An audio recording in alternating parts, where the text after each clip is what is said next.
Good afternoon, everybody, and welcome to the centerpiece event here at RaceDepartment.com. It is the final round of the 2013 Virtual Le Mans Series, and one event it is we have for you in store here. It is the big one. It is the 24 hours of Le Mans, the virtual 24 hours of Le Mans, where we'll see four classes of car battling it out around the clock to not only take the centerpiece event here this year at Race Department, but also to bid for the prize of champions in each class of this year's virtual Le Mans series. We've got a packed broadcast team for you, but starting off the broadcast is myself, Scott Woodwist, to call the start. Alongside me to give a little bit of assistance, I have Mr. Ron Squire with me. Good afternoon, Ron. How are you? Yes, I am fine, Scott. It's bound to be a good event. The 24-hour race here at Le Mans is going to be an exciting one indeed. Absolutely, that is the case. Now, what you might be seeing on screen is, excuse me, is the cars are now gridding themselves up and into the order which they will head off onto the formation lap. They're currently situated in the middle of the Mulsanne Straight, just to get the cars in order, which means it makes it much easier for the organisers to get them all into order once they advance the session towards the race. And we'll start going through the grid in just a moment, because who knows how quickly these guys will go off on the pace lap. I guess really it might be poignant to, whilst we're waiting, to also just reflect on the events which happened at the real Le Mans 24 Hours. For those of you who somehow might not be aware, or just for some of the majority of you who will be aware, unfortunately at the real Le Mans 24 Hours this year, about 10 minutes into the race, the number 95 Aston Martin V8 Vantage in the GTE AM class, I believe, which had the Dutchman Alan Simonsen at the wheel, unfortunately crashed at Rouge, hit the barrier, and reportedly also hit a tree just behind it as well. The accident didn't look as bad as it appeared to be.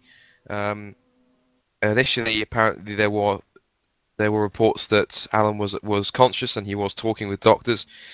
But then came the shock news a couple of hours later that day that unfortunately, after the accident sustained 10 minutes into the race, unfortunately, Alan Simonsen did in fact succumb to his injuries and he did pass away, which is very, very sad to hear, of course.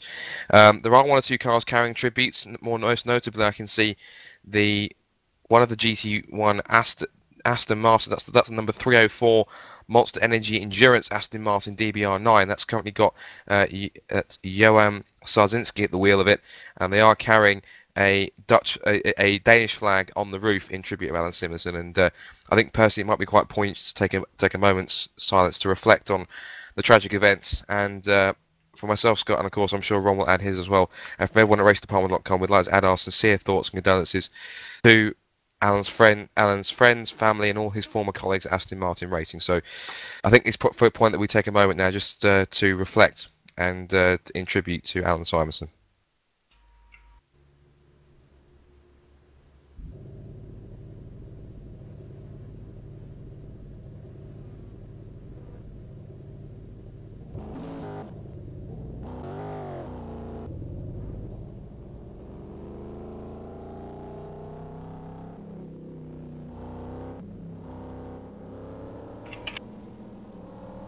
Okay, so the pace car has now begun driving, and the cars will now start to form up behind them as well. And whilst they do leave off, Ron, of course, the events at the Real Le Mans 24 Hours, they were quite tragic. It overshadowed what was, for all intents and purposes, a pretty good race. But of course, it really couldn't be ignored, could it? No, it couldn't. It's really tragic events. We at Race Department we were trying to give our tributes to Simonsen's family, and we just wish him the best in this desperate and somehow tragic time that is. Absolutely. Well, nonetheless, the cars are now making their way up towards the end of the Mulsanne Straight. The actual version of Le Mans that we're using for this race is it's the version which is it's the version which was created by Virtua LM originally. It's the version of Le Mans which was used between 1991 and 1996. So first of all, we'd like to give our thanks to Virtua LM for allowing us to use this for this race weekend. The major change, of course, is that there are no curves towards the S's. between the Dunlop chicane and the S's. It is now a straight line run towards the S's and off towards Tertre Rouge. So that's something there which is going to be pretty. That's obviously a straight line run down towards there is going to be much simpler rather than that. It's going to be much less of a challenge, but it's a pretty decent version of Le Mans with all the bumps and gradients accurately marked out. And I think we are now just heading down towards the grid. So I think it might be a good time now to quickly, as we're heading towards the end of this run here, I think might be a good time to start running through the grid. I'm not sure how this is going to work, whether or not they are going to run another lap, but they are still showing, it's still showing my time that it is practice, so I'm not sure if this how this is going to work. But let's quickly run through the grid then, and how this is going to work. As they're heading up towards Arnage, we may have to go through this pretty quickly, because they are already at Arnage and come up towards the Porsche curve. So let's then take you through the grid of how they're going to start for this year's virtual Le Mans 24-hour race then. So on the pole position for starting race, it is going to be the No Limit Motorsports car. It's the Peugeot number 112 that's been started by Benjamin Tierman. Alongside him on the front row is going to be the RC France racing team car driven by Steph Amiel. On row 2 it's going to be the Phoenix Motorsports car driven by Kasper Mortensen, and the 103 Feeder Sport Poland car driven by Nikodem Wisniewski. And alongside him is going to be also, I'm just looking at the grid, that's right. Yes, it is right. The SRVN car, the car which took a brilliant victory out at Road America last time, that's being started by Robin de Jong. And the number 115 Skype Racing Team machine, that's a new team which is going to be taking part for this race, I believe, and that's Maciej Pajnicki. Then we've got the THR Peugeot of James Johnson and the 1066 car, which I believe is being started. I'm not 100% sure who that's being started by, either Gary Allen or Martin Bolgen. In fact, I've got that on my screen, so I can inform you of who that is. And that's going to be Martin Bolgen starting that car. And quickly running through the other few cars as we watch. They don't seem to be gridding up just yet, so as in going side by side. They are starting to slow up, but it looks like they're going to go one by one. I'm not sure. I'm not sure if our race director can tell us, because unfortunately I've never covered the race department 24-hour race before, because I'm not quite sure how they're going to grid this, whether or not Scott Webber's going to peel off into the pit lane right now, because it is still showing as practice. So is Scott Webber going to bring the car to pitch? Yes, he is. And we can get going. So Benjamin Tierman, we'll run through the rest of the cars as they come through then. But Benjamin Tierman is going to lead the 47-strong field, and this is the race they've all been building up for this year. We're going to end the virtual Le Mans series in the only way we know how. Benjamin Tierman floors the throttle out the final corner, and the 2013 Race Department virtual Le Mans series is green, and Benjamin Tierman straight away into the lead as they head through the Dunlop Cup. Amiel following in second place, and already the two Peugeots at the front, on the front row of the grid, have streaked away from the field. They head through the Dunlop curve for the first time and down the hill towards the S's. And got some plenty of overtaking in the P2 category, where I just saw two men, well actually four men, actually battling out for position there. Absolutely, so they're going to head out through Tertre Rouge and onto the Mulsanne Straight for the very first time. And already it's Tierman extending his advantage. Amiel currently runs in second place. And in third place, Kasper Mortensen. Fourth place is just weaving to the inside a little bit. That's Wisniewski in the Feeder Sport Poland car. The SRVN Peugeot of Robin de Jong is currently sat in fifth. James Johnson still sixth.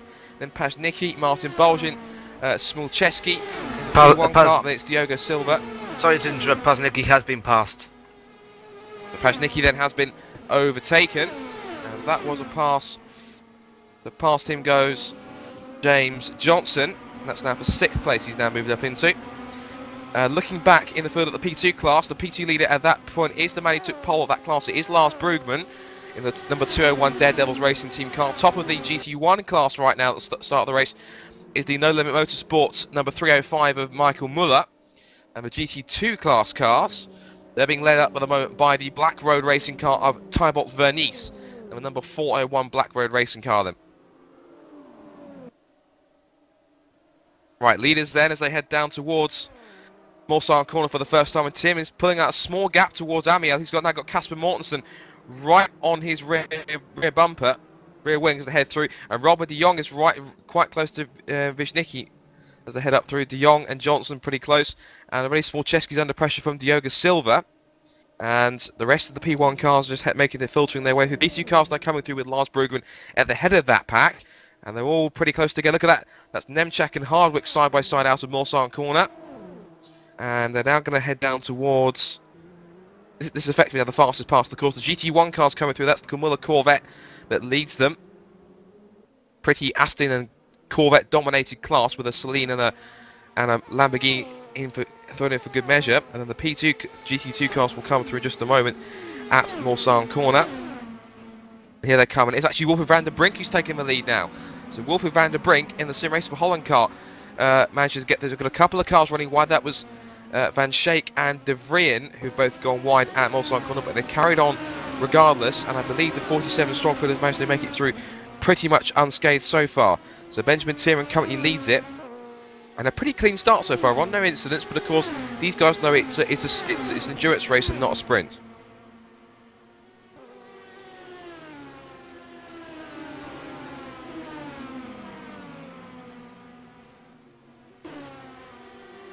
Okay, so across the end of the line then, and across the line, up the end of lap 1 then, and it's Benjamin Tierman who leads it then. Then in the number 112 London Motorsports car. Second, number 113 driven by Steph Amiel. Third is the number 104 Phoenix Motorsport car driven by Kasper Mortensen. Fourth is the number 103 Felix Sport Poland car of Nikodem Wisniewski.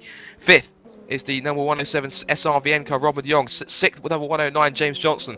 Seventh, number 115, which is Macy's Pasnicki, and then number 118 is number 105, driven by Mike Smolczewski. 9th is number 106, Diogo Silva, and then 10th, rounding out the top 10 is number 108, driven by Martin Bolgen. Next one through, number 11, 101, driven by AGP Consortium, and that's the end of the P1 cars. In P2, it is number 201 Daredevils Racing Team car, driven by Lars Brugman, ahead of number 215 MR Corsa car of Thiago Suarez da Costa.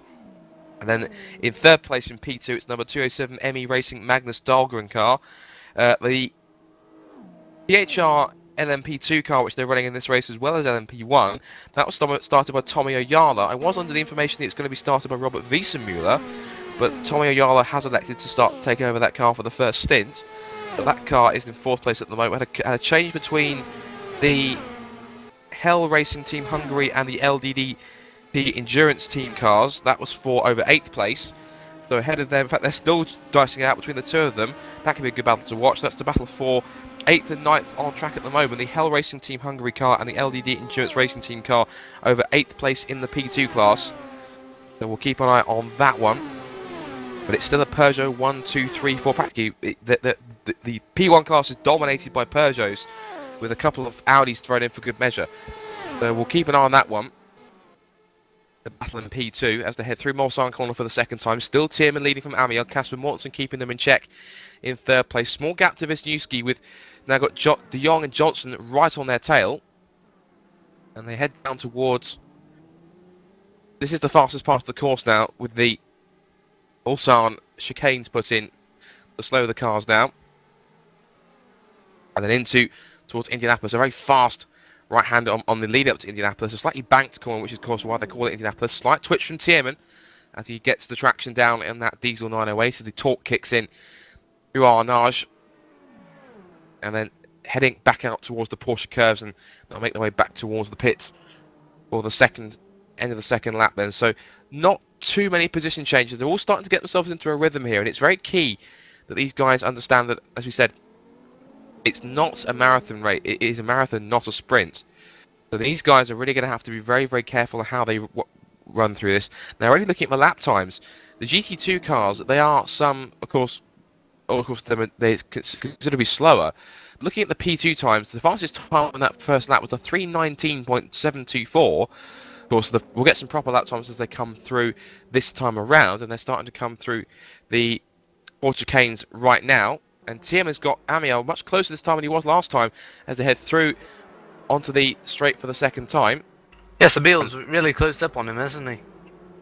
He has indeed, and they're actually leaving Kasper Mortensen behind right now. So, and in fact, Amiel was much quicker than, and Mortensen were both quicker than Tierman on that last lap. So, a 3:18 from Steph Amiel. So, it looks as though Amiel has got his foot down already, and he wants to try and lead this virtual Le Mans 24 hours. as they're up towards the S's once again. Quick update on who is leading which class at the end of lap 2. So P1, of course, and leading the race, as we said, is Tim. And P2 is still led by the Daredevils Racing Team number 201, driven by Lars Brugman. And he is now currently 3 seconds ahead of second place, the ME Racing number 207 car, Magnus Dahlgren. In GT1, it's still Michael Muller in the No Limit Motorsports Corvette number 305, and he's got a 2-second advantage over number 316 United X Sim Racing car Daniel Hake. Sorry to interrupt you, Emil. Is trying to make a pass on Tierman, but unfortunately, it's not quite working out for Emil at the moment. He was close, but but unfortunately, he didn't have enough room to actually get past him, and then.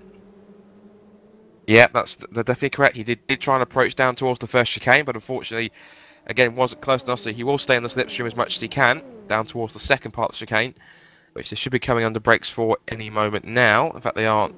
They've just made it down towards the second part of the Mulsanne Straight.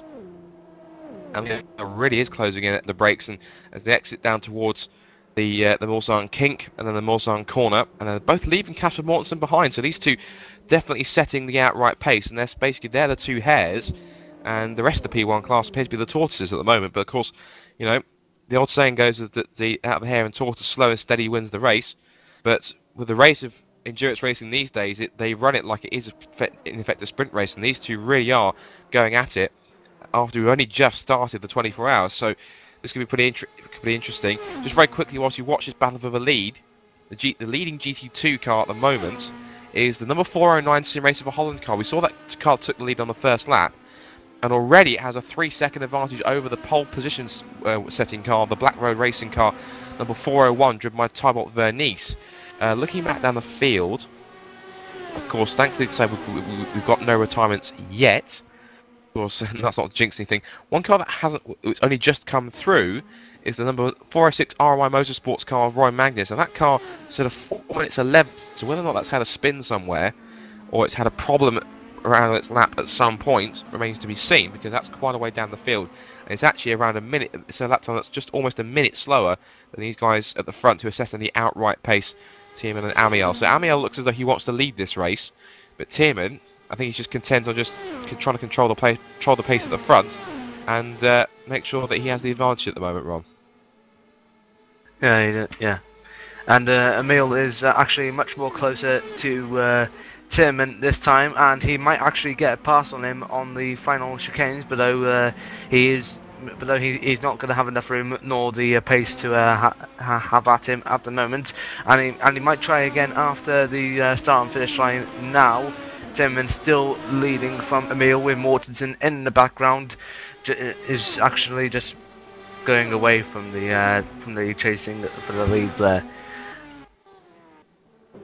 So whilst we watched it, just wanted to keep a quick tabs on the battle between Wisniewski, Johnson and De Jong. De Jong locked up slightly into the Dunlop chicane, and these three are running in pretty close proximity, and they're trying to bring Pasznicki with them. Pasznicki in the Skype Racing Team car. He's one of a number of cars, of course, that's carrying the Danish flag, of course, in tribute of Alan Simonson. He is now just keeping them in touch at the moment, so these four guys are going to be battling all through the race, and they're all running Peugeot, so of course these closed coupes really are having the advantage over the open top Audis. There are a couple of Audis running in this race. And Emil's making them go, and he might actually do it. Is he going to do it? He does! Yes, he does! Emil's gone through! So, change of lead then on lap 3 of this Virtual Le Mans 24 Hours. It's Steph Amiel into the lead of the race, taking the lead from Benjamin Tierman at the second chicane. The first chicane, I should say, excuse me. And now, Tierman let's see whether or not he has any kind of response, because of course he's now going to try and keep close. See what kind of straight line speed he has in the slipstream. Mortensen's in the background just watching on. Tierman getting pretty close, but he's darted out. He's forcing Amiel to take the inside run. I see the brakes going cherry red there on the Peugeot as they head down towards the Mulsanne corner for the third time. And of course, the harder these two fight each other, the easier it's going to be for Mortensen to close in and make it a three-way fight for the lead. Now, what's going on behind them? I want to see if there's been any position changes behind these three. Looks like Johnson is under threat from Nes Whiskey, and this Whiskey will try and make a pass on him, and he doesn't quite do the job. And Johnson's got wide. Johnson's gone off. Oh, Johnson's gone straight off, and what a major blow. Well, THR didn't have a very fruitful race in Road America, and I'm not quite sure that his teammates.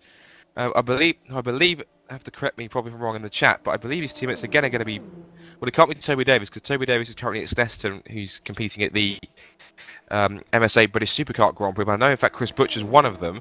I'm pretty sure Chris Butcher's not going to be too impressed at the fact that James Johnson's had to do that.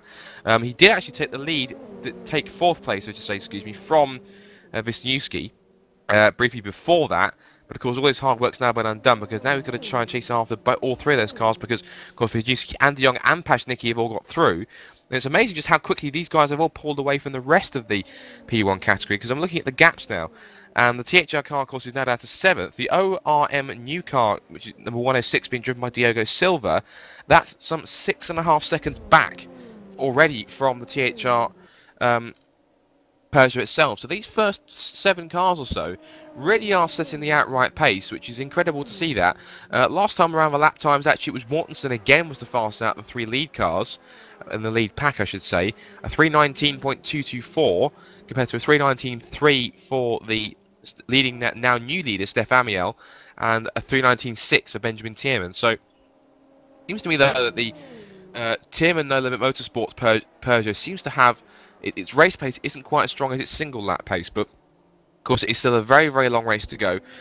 We're some 15 minutes in already, even though we're on lap 4 now as they head down as the leaders are now making their way down through the S's and up towards Turret Rouge, and already they're coming up to lap the Porsche Roy Magnus. And Amiel gets out of the way pretty quickly, and we've had Tommy Oyala's left the race.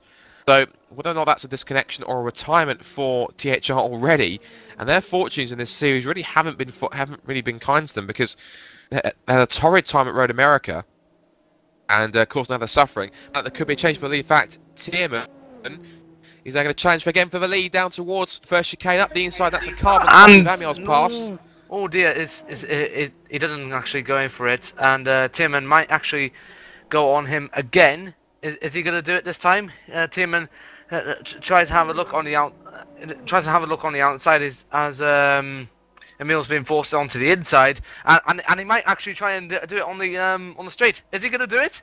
Yes, a fantastic overtake there. So these two playing cat and mouse already as they're heading into the out of the second chicane. So Tim has resumed the lead.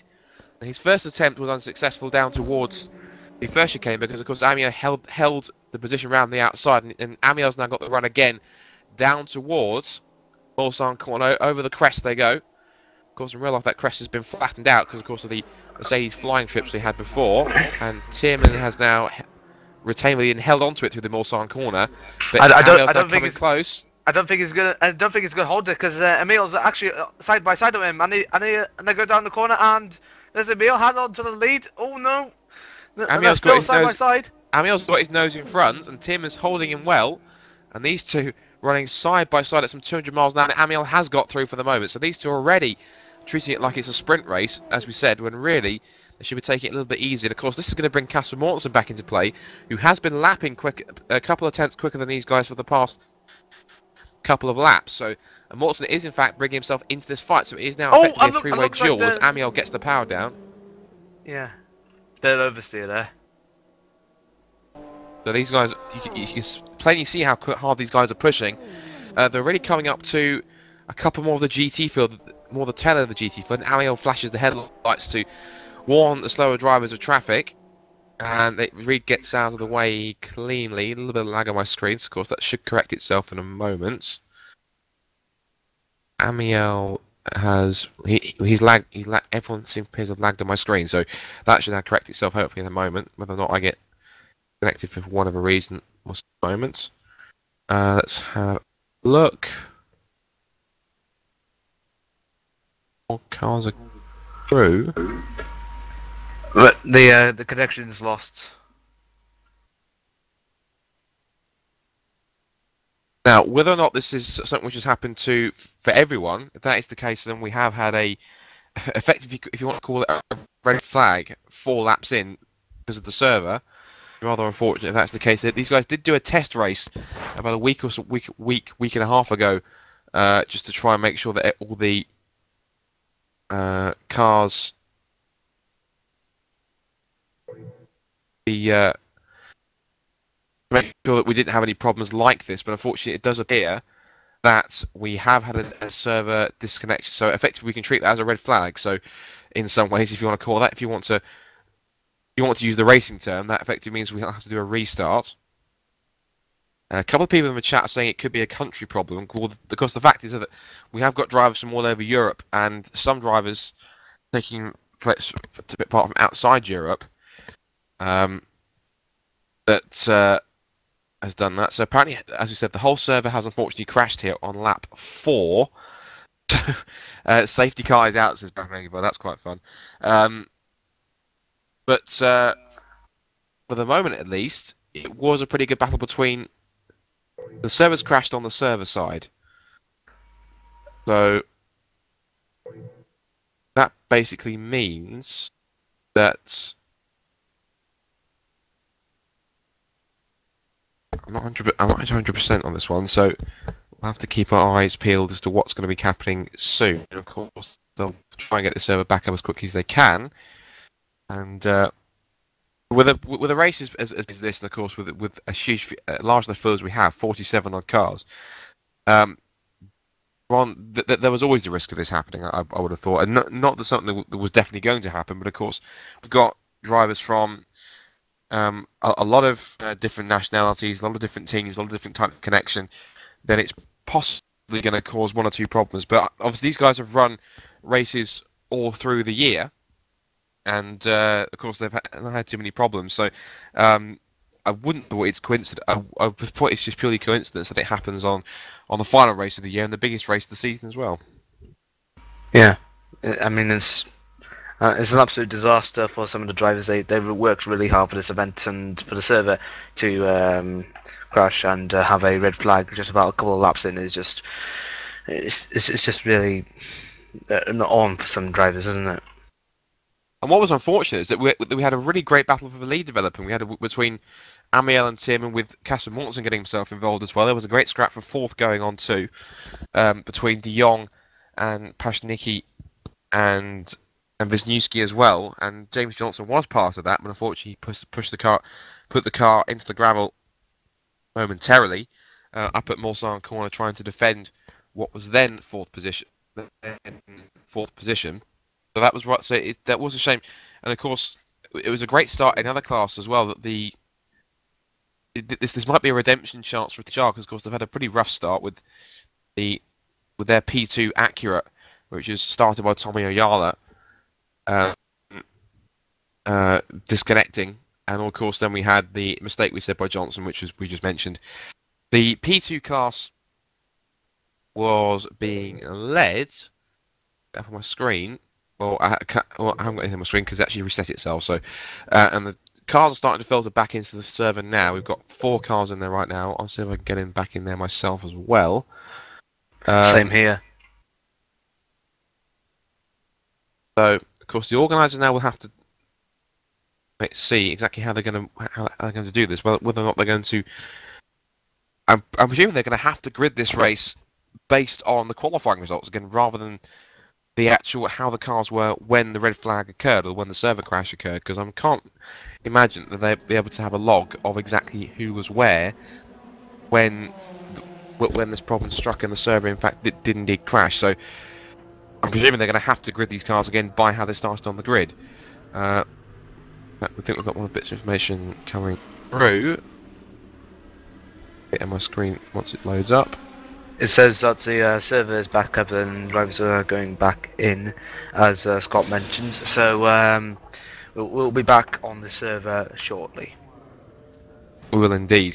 I guess it might be good to, if they're going to regrid it, we may as well go through the grid, I think, in a bit more detail than we actually managed before, because I didn't realise that we're actually going to go for a start like as quickly as we did. So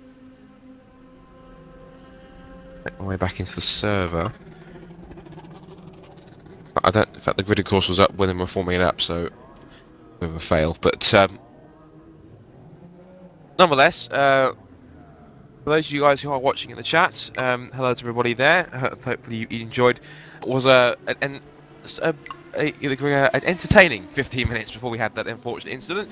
But of course, the race is being broadcast in its entirety for all 24 hours across 7 separate live streams, of course. Now, doing it in 7 separate segments, so it kind of fits in with YouTube, because of course we are streaming this race live on youtube.com.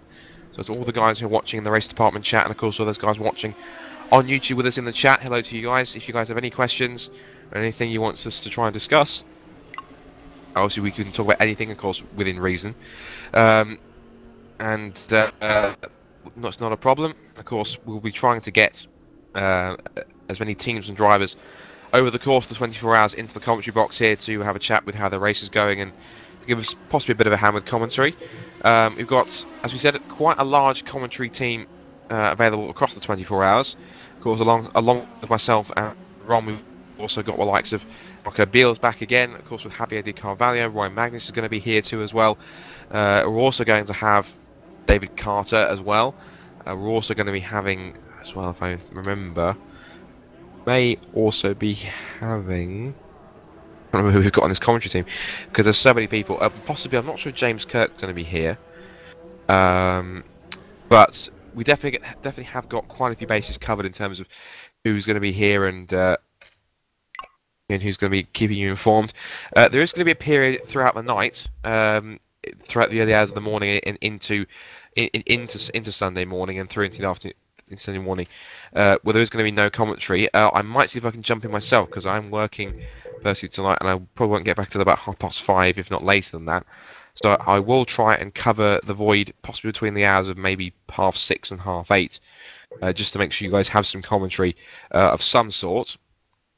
No matter how weary-eyed I might be, but we are pretty much set to take you through from start to finish, all the way through for 24 hours. So hopefully you guys will enjoy this coverage, and we'll try and make it as entertaining, as informative as possible, whilst, of course, keeping up to date with everything that's going out on track. We'll try and give you hourly updates, if not every half hour as well, and also a recap as well of what happened throughout the race, for those who may be just joining in late, or maybe you guys start at any point of the race. So hopefully we can keep you as best informed as possible on that one. So just waiting for the server to come back up. Still heading in. Of course, now we're on. They're going to have to try and get the restart procedure done as smoothly as possible, because of course, whether or not they reset the clock and go for 24 hours again, or the clock is effectively still running, remains to be seen. But it's going to be now quite a challenge for these guys. They're in race mode, but now they've got to basically just calm themselves down again and basically hit the reset button.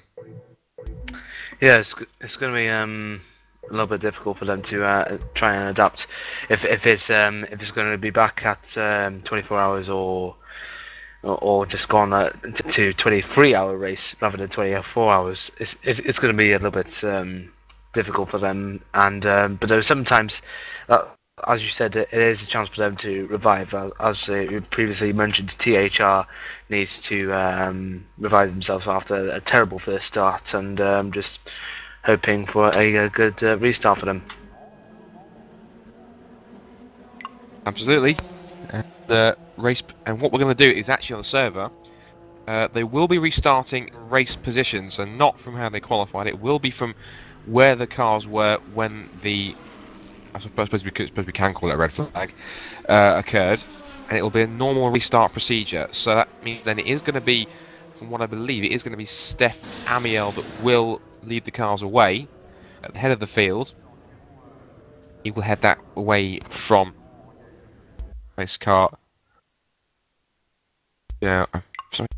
For some reason I forgot my name. That's how bad my memory is sometimes. Benjamin Tierman, there we go. Benjamin Tierman, the car which originally took pole, but was battling with the lead with the RC France car. And of course, it also gives a chance for Casper Mortensen to get his nose into that fight, because he was right on the tail of Tierman when that occurred. And I know they were coming up to GT traffic, and that was right in the middle of the Porsche curves.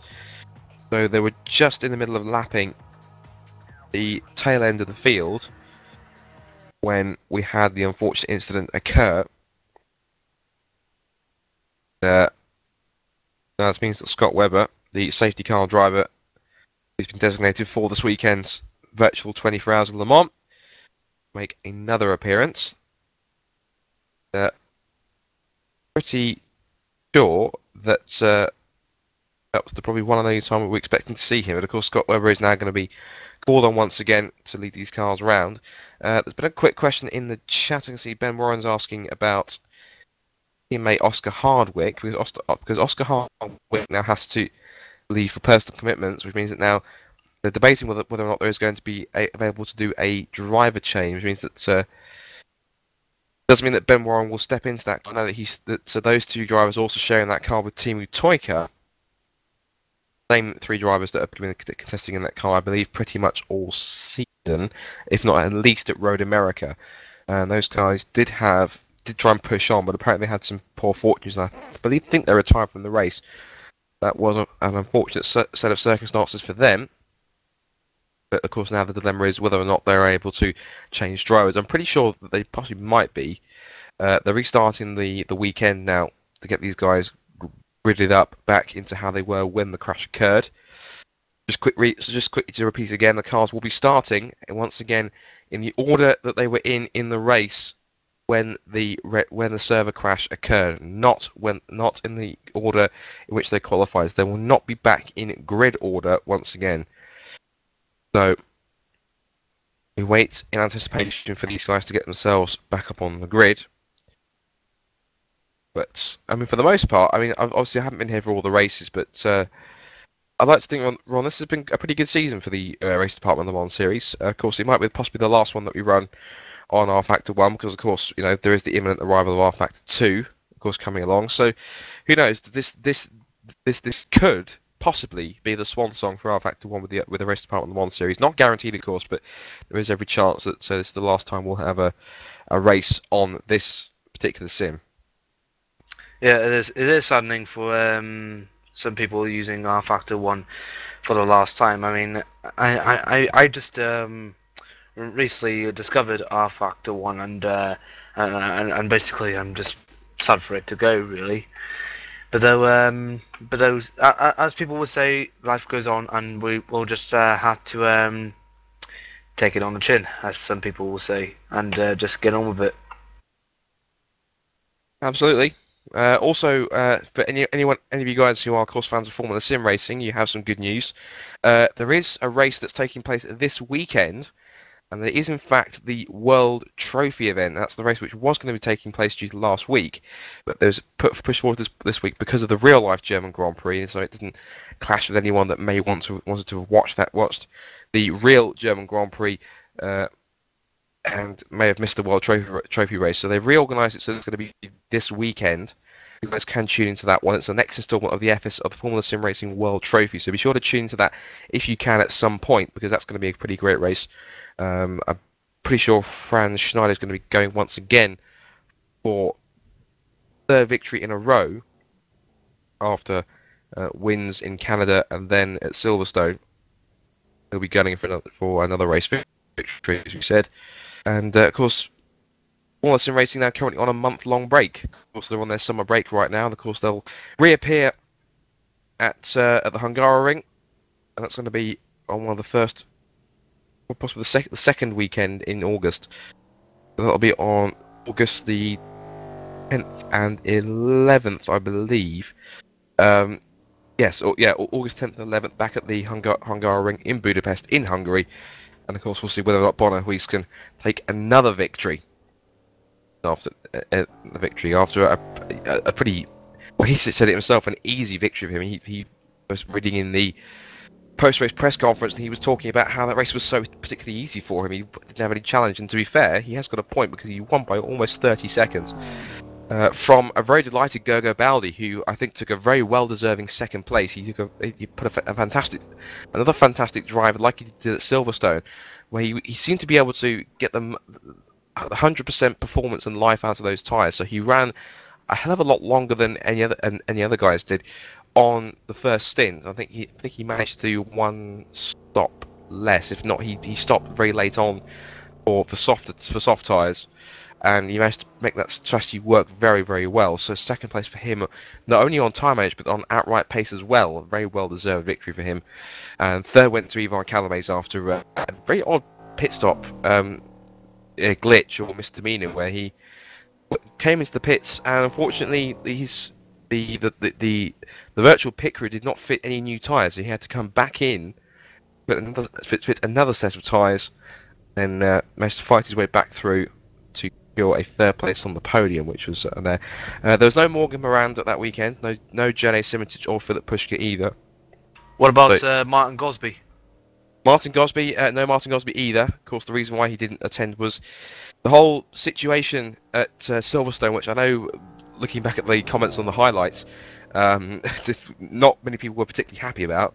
But those are the regulations at the moment. I know that one or two of the FSI admins have said themselves after I've talked to them that there are regulations sometimes which do cause the organisers to kind of, as a result, shoot themselves in the foot, and they have acknowledged that. They are looking to make some changes to that procedure and other areas for next season. But in order to get around that, in order to continue in the World Series, Martin Gosby did, in fact, choose not to race at all. So either in the World Series or the World Championship, and as a result, the results from the other drivers have pushed him back out of the top 10.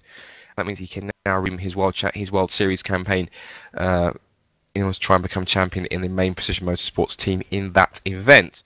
But a lot of people did take the backlash. A lot of people didn't take to what Gosby's actions too lightly. And I mean, of course, let's just take your opinion on this one.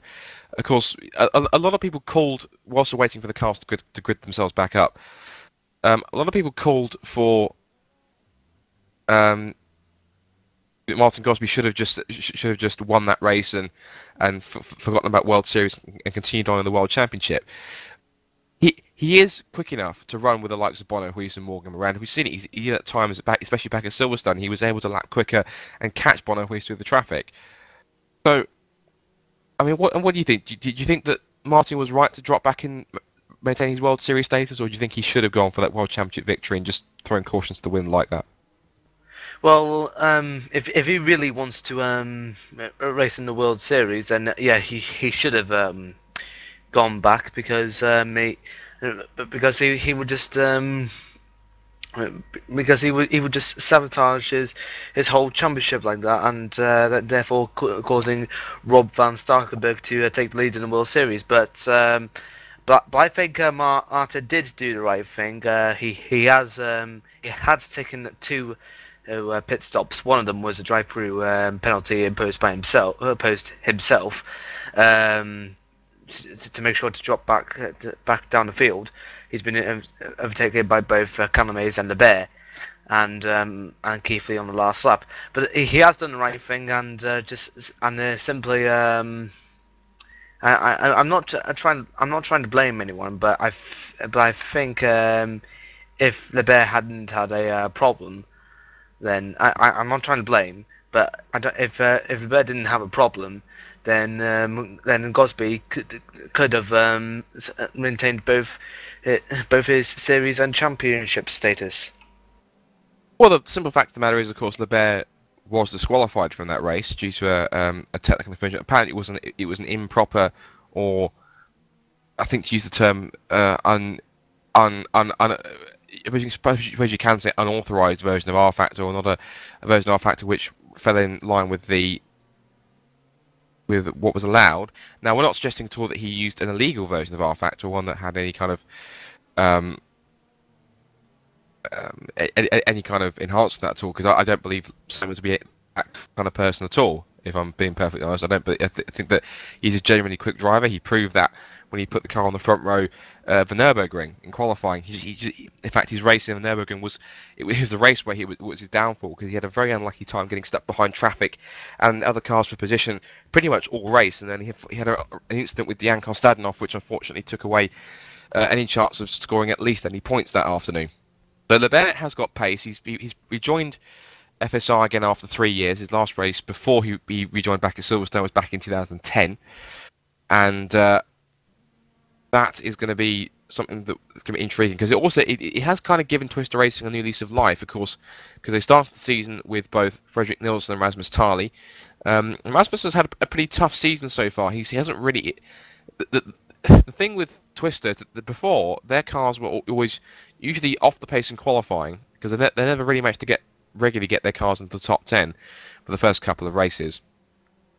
And the cars came on so much stronger back in the race. Now they've had quite a few different drivers in place of those cars. Of course, we've had Edouard Malorque for a couple of races.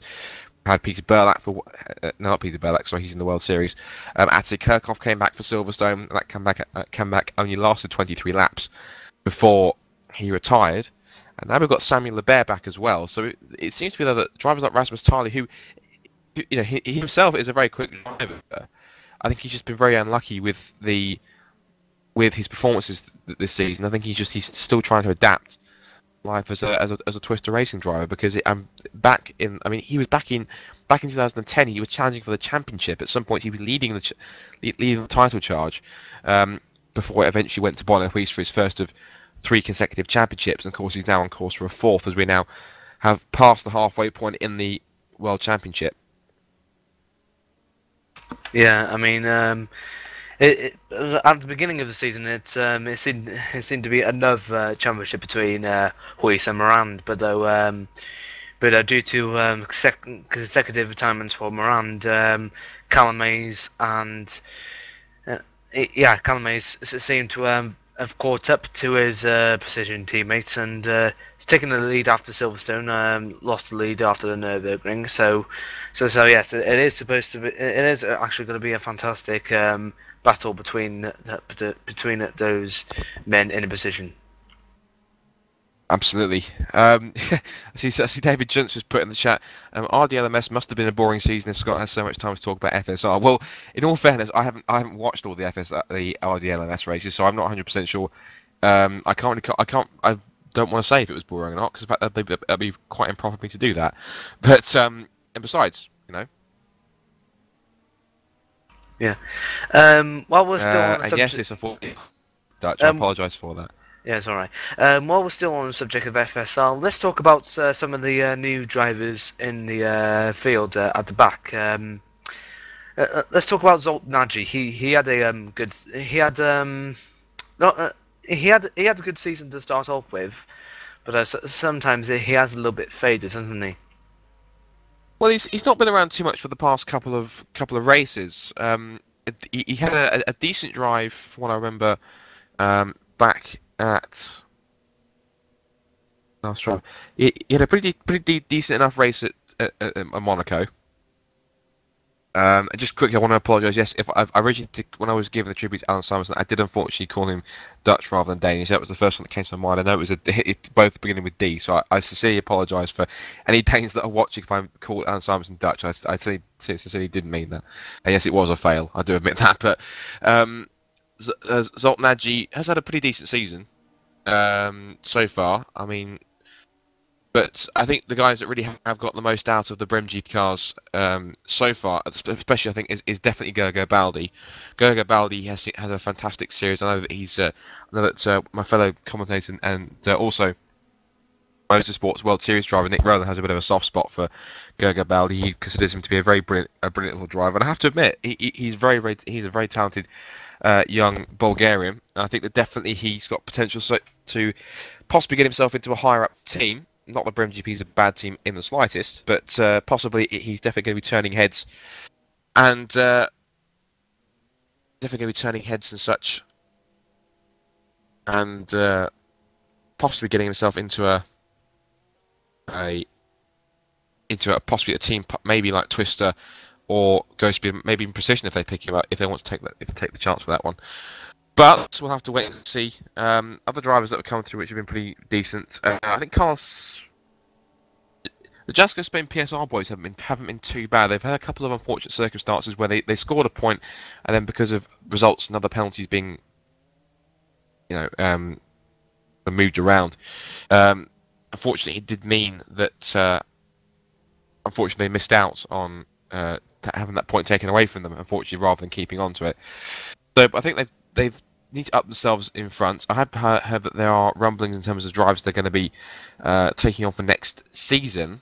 Now again, I'm not going to name names because I don't want to get the aforementioned driver that told me this in trouble in the slightest. But they have been told that they've been talking to one or two pretty big names from FSR of past seasons. That's all I'm going to say on that one. I'm not going to say exactly which team it is. Of course, I did say Biocross Positive, but all their teams, they've been talking to one or two drivers, and that's all I'm going to say on that one. I haven't told me who it is or whatever it is, or I'm not going to say, and I respect whichever driver it is, but they could be a team to watch in the future. At least. Right then, I think we are going to be going back live to the grid because the grid is now forming up as it was in race order. So they are now, once as they were for the start, they gridded themselves back up on the Morsal Straight. So we'll see those guys exactly how they're going to be running then. So I guess we can get them running on the field. So Stefan Miel will lead them away again then.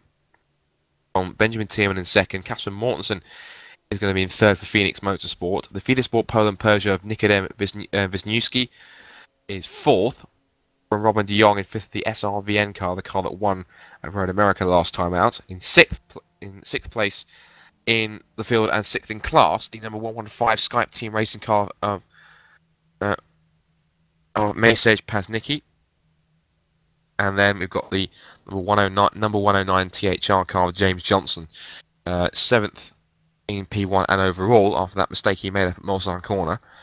Then we've got the number 106 ORM new car machine of Diogo Silva. Then the number 105 satellite racing car of Mike Molcheski.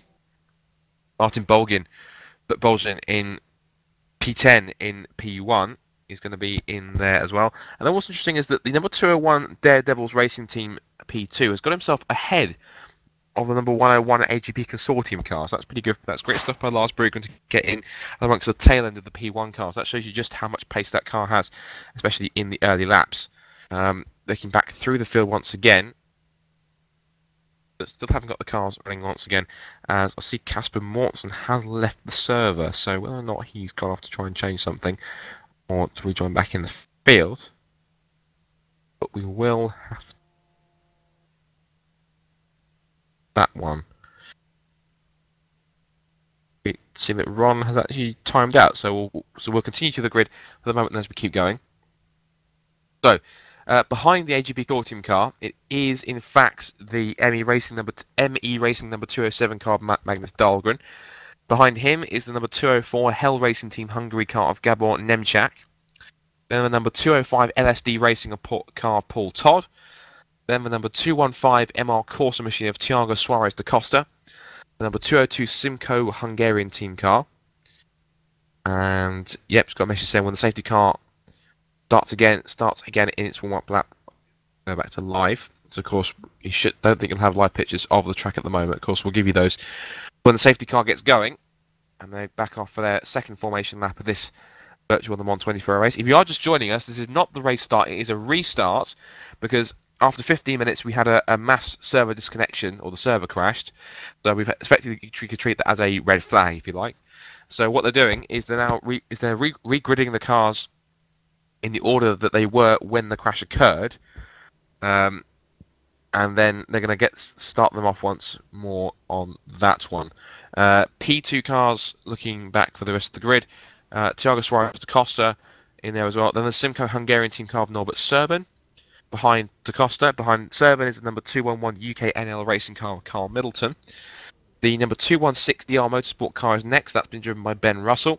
And then getting a redemption after their disconnection earlier on, that's going to be the number 222 THR machine of Tommy O'Yala, as the pace car is now leading the cars away with Stefan Miel at the head of that pack. Watch those cars head through, so they're heading down the Morsal Straight, so we'll continue on with the rest of the grid as they now off for the restart. So behind the... So that's the excuse me, the THR LMP2 Acura is the last car in P2, that's number 222 car. Then behind them the first of the GT cars, the GT1 machine GT1 class being led by the number 305 No Limit Motorsport Corvette of Michael Müller. He's ahead of the number 316 United X Sim Racing car of Daniel Hack, or Harker. Number 311 Sim Racing for Holland Corvette of Andras Kirili in third, ahead of the number 304 Monster Energy Endurance car of Johan Sarzinski. Then the number 309 RC.co.uk racing team car of Baptiste Quinodon, and he's ahead of the number 315 Snipe racing team car of Patrick Jaskulski. The number 303 F1 Cars Racing Lamborghini, the only Lamborghini in the field, being driven by Bram Beelen. Then the number 307 Rare Endurance team car driven by Richard Blocker. And then the number 310 Simco Hungarian team car of Jabok Pether. Then the number 308 Roaring Pipes Maniacs car of Jimmy Hughes. And then rounding out the GT1 cars, it's going to be the... In fact, no, it's not, in fact. The number 301 Disturbed Motorsports car of Johan van Doren. There's a couple of P2 cars down the field. The number 209 SRS racing car is now being driven by Ben Warren, who's taken over from Oscar Hardwick. Then ahead of the GT1 car driven by number 312 UK NL racing car of Nigel Middleton. Then we get into the GT2 cars. Leading that class now is number 409 Sim Racing of Holland car Wilfred van der Brink, as the field now makes its way through Indianapolis and into Arnage, still with Amiel ahead of it, of course, behind the pace car, and they'll make their way up towards the Porsche curves.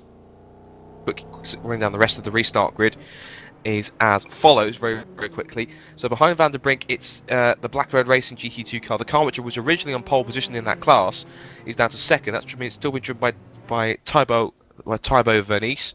Then number 404 E-Racing propulsion car of Stefan Prass. Then there's a P2 car down the field as well. That's the Guillaume de Trait. Number 206 LDDT Endurance Racing Team car. Then back to GT2, the number 402 Brigata Orso car of Sandovan Sheikh. And then the number 415 Sim Racing PL team car driven by David Rotchek. Number 408 SRVN car driven by Roger de Clean. The number 418 DR Motorsport car is next. That's GT2 driven by Greg Hall. Then next is Matt Strander, the number 414 Satellite Racing car. And then he's ahead of the number 417 ORM Corsa car of Tiago Rodriguez. And quickly at the back of the field, we've got James Reed in the number 410 Team Mar Motorsport car. Then Ron Magnez in the number 406 RY Motorsports machine. And at the back of the field, it looks like restarting. It's actually going to be Casper Mortensen, and we need some confirmation on that one, because he did disconnect, he did leave the server when cars were still gridding up. So whether or not he's going to be starting at the back of the field, I think he's at the back of the field. Yes, he is. So Casper Mortensen, he's going to be one to watch, coming through from the tail end of the pack as they all start to form up once again. And we wait for the pace car to pull off back into pit lane. Stefan Miel leading them through. We'll get the run toward that. So Ron's going to go back on his lunch very, very quickly. But whilst we do that, we're going to get this race back underway. So Stefan Miel's now become the pace car. He controls the pace as Scott Webber brings the Penos Esperante RDLMS pace car into the pits, and Stefan Miel's now flooring the throttle through the exit of the Ford chicane, and we are racing once again at the virtual Le Mans 24 hours for RaceDepartment.com. And Stefan Miel leads the field up towards Dunlop Curve once more. So it's Amiel leading from Tierman in second. Wisniewski is leading him in third place. And once again, Amiel and Tierman have broken away just like that. But Wisniewski's keeping them honest as they head down the hill under the Dunlop Bridge and towards the S's for the first time in this restart. So these guys now have to be really watching closely. One car, again, as you said, we'll have to watch as we go through is Casper Mortensen in that number 104 Phoenix Motorsport car. And he's not even made it past the start-finish line. He has now, and he's now starting to make it past Roy Magnez very, very quickly in that Porsche, who is not as quick as the other cars as we probably would have expected, but nonetheless he is pushing on, and he's going to have a real task to try and get his way up through the field. He's got some 45 odd mobile chicanes to get through, and already he's carving his way through the tail end of the GT pack 2 car. So that's, as again, we'll keep track on his progress as he scares a few of the tail end of Porsches out of the way and makes his way onto the Mulsanne straight for the first time. Back with the leaders then, down the Mulsanne straight for the first time, and Amiel then still has the lead. Tierman's going with him down the straight, and they are already out of the first chicane and down towards the second chicane on the Mulsanne straight. Tierman just darting out to have a look, and again he's getting very close indeed. So these two are not taking things lightly again once more, as they were in the first start, if you like, in the first opening laps. These guys are pushing on to extend as much of an advantage as they can. And we know exactly just how hard and fast the guys in the real Le Mans 24 Hours run. Of course, the likes of Audi and Toyota, they do treat the race pretty much in the opening stages as more of a sprint. And of course, they know the long-term run is more important. Down towards the Mulsanne corner then, and Amiel still has the lead from Tierman as they head into, they shoot off into the forests and down towards Indianapolis and Arnage. Now, that's interesting because Wisniewski has now broken away. He's now in a bit of no man's land in third place from the battle that's going on behind, and that's the pack which has been led by Robin de Jong, as Pajnicki and James Johnson, who's now back in contention thanks to the restart. And he's now up there fighting for 4th, 5th and 6th. And, huge lock up there from Wisniewski in third place. As I think, is there a change for first and second? I don't think there is. No, there isn't. Amiel still has the lead, as far as I can see. No, he hasn't, because, no, apologies, Tierman has taken the lead. So Benjamin Tierman then, on the run towards Indianapolis and Arnage, has taken the lead on this opening lap of this restart from Steph Amiel. Wisniewski's actually going with them, so he's got some decent pace in the this already on the restart. Robin de Jong is holding off Pajnicki, who himself is having to deal with the resurgent James Johnson, who is all over the back of the Skype Racing Team Peugeot. And we will definitely keep an eye on how these guys are getting on as we run through the race. So, up towards the end of the first lap, and Tierman once again is resuming his status as it was at the end of the first lap when they restarted. And Amiel almost had to really lock up and almost straight line the chicane through there. He really was pushing as hard as he could. And Tierman then leads him across the line, then ahead of Amiel, Wisniewski going with them. And behind the rest of the P1 cars going through, as Johnson in the background is now trying to go side by side with Pajnicki. And Pajnicki, as they do run, someone was done up curve, and a slight rubbing of body panels, and Johnson just cuts across the front, but he cuts over the second part of the Dunlop chicane, and I'm not sure whether or not he was in front by the time he did that. So Pajnicki is weaving around like crazy to get through, and now we've got the 7th placed car trying to make his way through just behind, and that is, apologies if I have a look on the live timing, that's Diogo Silva. That's the ORM new car number 106 Peugeot. They are back out onto the Mulsanne straight once again for the second time on this restart, and Pajnicki already in trouble because he's now under pressure from Silva. He's already going defensive and just looking to the inside to maybe give Johnson a bit of a distraction. He starts to extend his advantage ever so slightly, and watching back at the front, Amiel is back in the lead now, so we had another change for the lead. These guys are slipstreaming each other, and it's just swapping positions constantly as they head down towards the second part of the chicane. Amiel closing under braking again, but Tierman closing under braking, excuse me. Amiel holding on for the moment. We'll keep track of that one. Right, back to the other classes then. I think we've seen another P1 for the moment. Back to P2. The leading car is still the number 201 Daredevils Racing Team car of Lars Brugman. So he's doing extremely well to hold on. In fact, he set the 10th fastest time of the race so far. So Lars Brugman in that Daredevils Racing Team Porsche RS Spider currently has the lead in P2 by quite a considerable margin at the moment. And second place in that class is the Magnus Dahlgren ME Racing number 207 car. So we're going to keep track of that once they head through. And he's ahead of Nemchak in third and Suarez da Costa in fourth. Serban and Todd are going side by side for fifth, and Todd has just taken fifth from Serban. And back to the GT1 class. Look very quickly. GT1 class is led by the number 305 No Limit Motorsports car of Michael Muller. So good stuff from him so far to continue holding that lead, who is still ahead of the number 206 LDDT Endurance Racing Team car. So we'll track of how that's going on right now. And there has been, and that's quite interesting. We've had a bit of a note coming through from Javier de Carvalho saying that the server crashed. Which is quite poignant actually. The server actually crashed on the same lap when Alan Simonson passed away, which is, I think, pure coincidence. But the the server looks like it took a mind of its own and decided to make a homage to himself. So if that is the case, then that's very courteous from the server itself. And of course, again, we want to extend our condolences to Alan Simonson's family, friends, and all his former colleagues at Aston Martin Racing. Of course, it was tragic events that happened at the Royal Le Mans 24 Hours last month.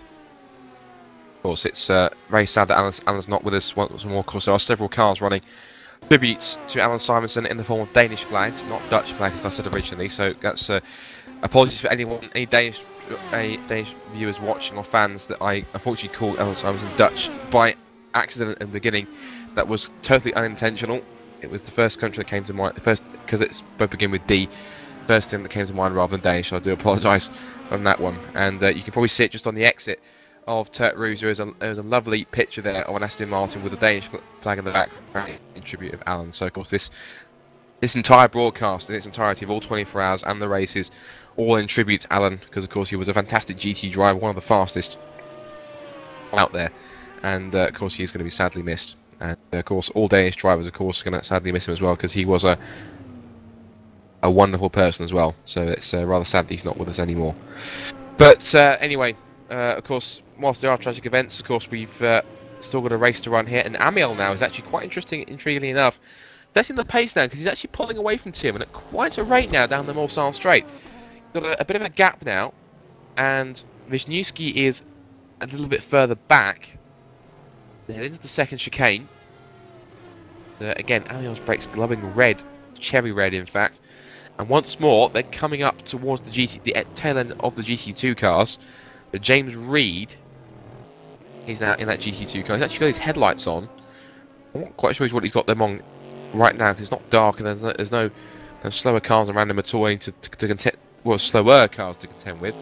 But Amiel then approaching James Reed fast, and James Reed should move out of the way. Quick flash the headlights from Amiel, and indeed the RC France Peugeot swiftly makes its way past the James Reed Porsche, as does Benjamin Tierman.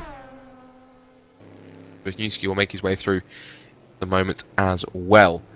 Let's have a quick look at what's going on in the chat. And let's see, so we've got Thomas Bayer says, thank you for the apology. No, you're welcome. It genuinely was a mistake. I called Alan Simonson Dutch when I really didn't mean to. I know he's Danish. Let's have a look. Any more interesting comments in the chat? If you guys, like I say, if you guys have any questions, if you guys have any anything that you want to talk about, any topics you think we should definitely go ahead and talk about, then definitely put it in the chat, because obviously we want to try and get you guys involved as much as possible over the 24 hours, just as much as myself and the rest of the commentary team just talking on about the race and other certain things. But nonetheless, we continue on just majorly as well. If there's any real-world racing topics you want us to try and discuss, any sim racing topics about any other sim racing leagues that are going on at the moment, like the FSR and such, and the Sim Racing Team Challenge. I haven't really followed it. If anyone's got any updates on what happened there, and of course you feel free to put them in the chat, of course. And of course anyone who's watching on YouTube, of course, again, welcome to all of you guys. Of course we spread this broadcast over seven YouTube live broadcasts, of course, because we can't fit a 24-hour broadcast all on one video, if you like. Much simpler to do it that way. But let's have a quick update how they're running as we head on to, I think this is the third or fourth lap of the virtual Le Mans, virtual 24 hours Le Mans, the final round of the Race Department Le Mans series here. It's something we should mention. Definitely mention is that this race, as it is, I believe in real life with Le Mans 24 hours, because it's past the World Endurance Championship in real life. This race here, the final round of the Race Department Le Mans series, it will offer double points. So of course, the winner will get double points than they would usually get for a race win or a class win in the other events.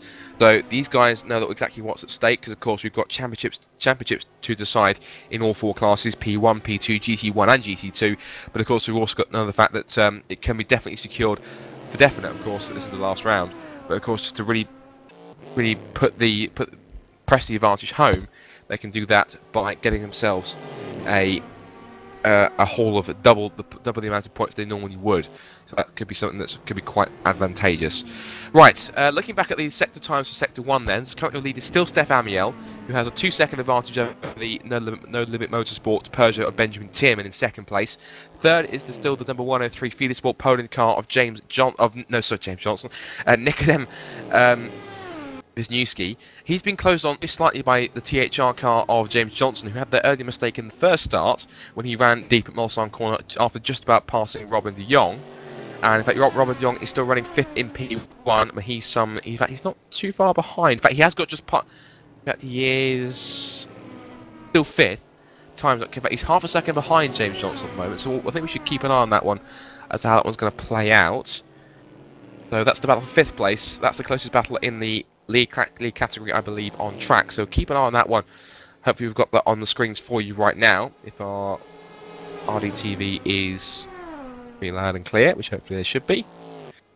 Should be seeing the battle for 5th on track between James Johnson and Robin de Jong. And Pajnicki is... That's battle for 4th. Is it 4th? Yes. Yes. Yeah, it is. Battle for 4th. There's the Skype Team Racing car of Maciej Pajnicki in 6th. The ORM new car, number 106 of Diogo Silva, is 7th. Then the number 105 Satellite Racing car of Mike Smolczewski is 8th. 9th in P1 is the number 108 1066 Racing car of Martin Bolgin. And rounding out the top 10 of the 11 cars taking part in the P1 class is the number 101 AGP Consortium car of Manuel Reina.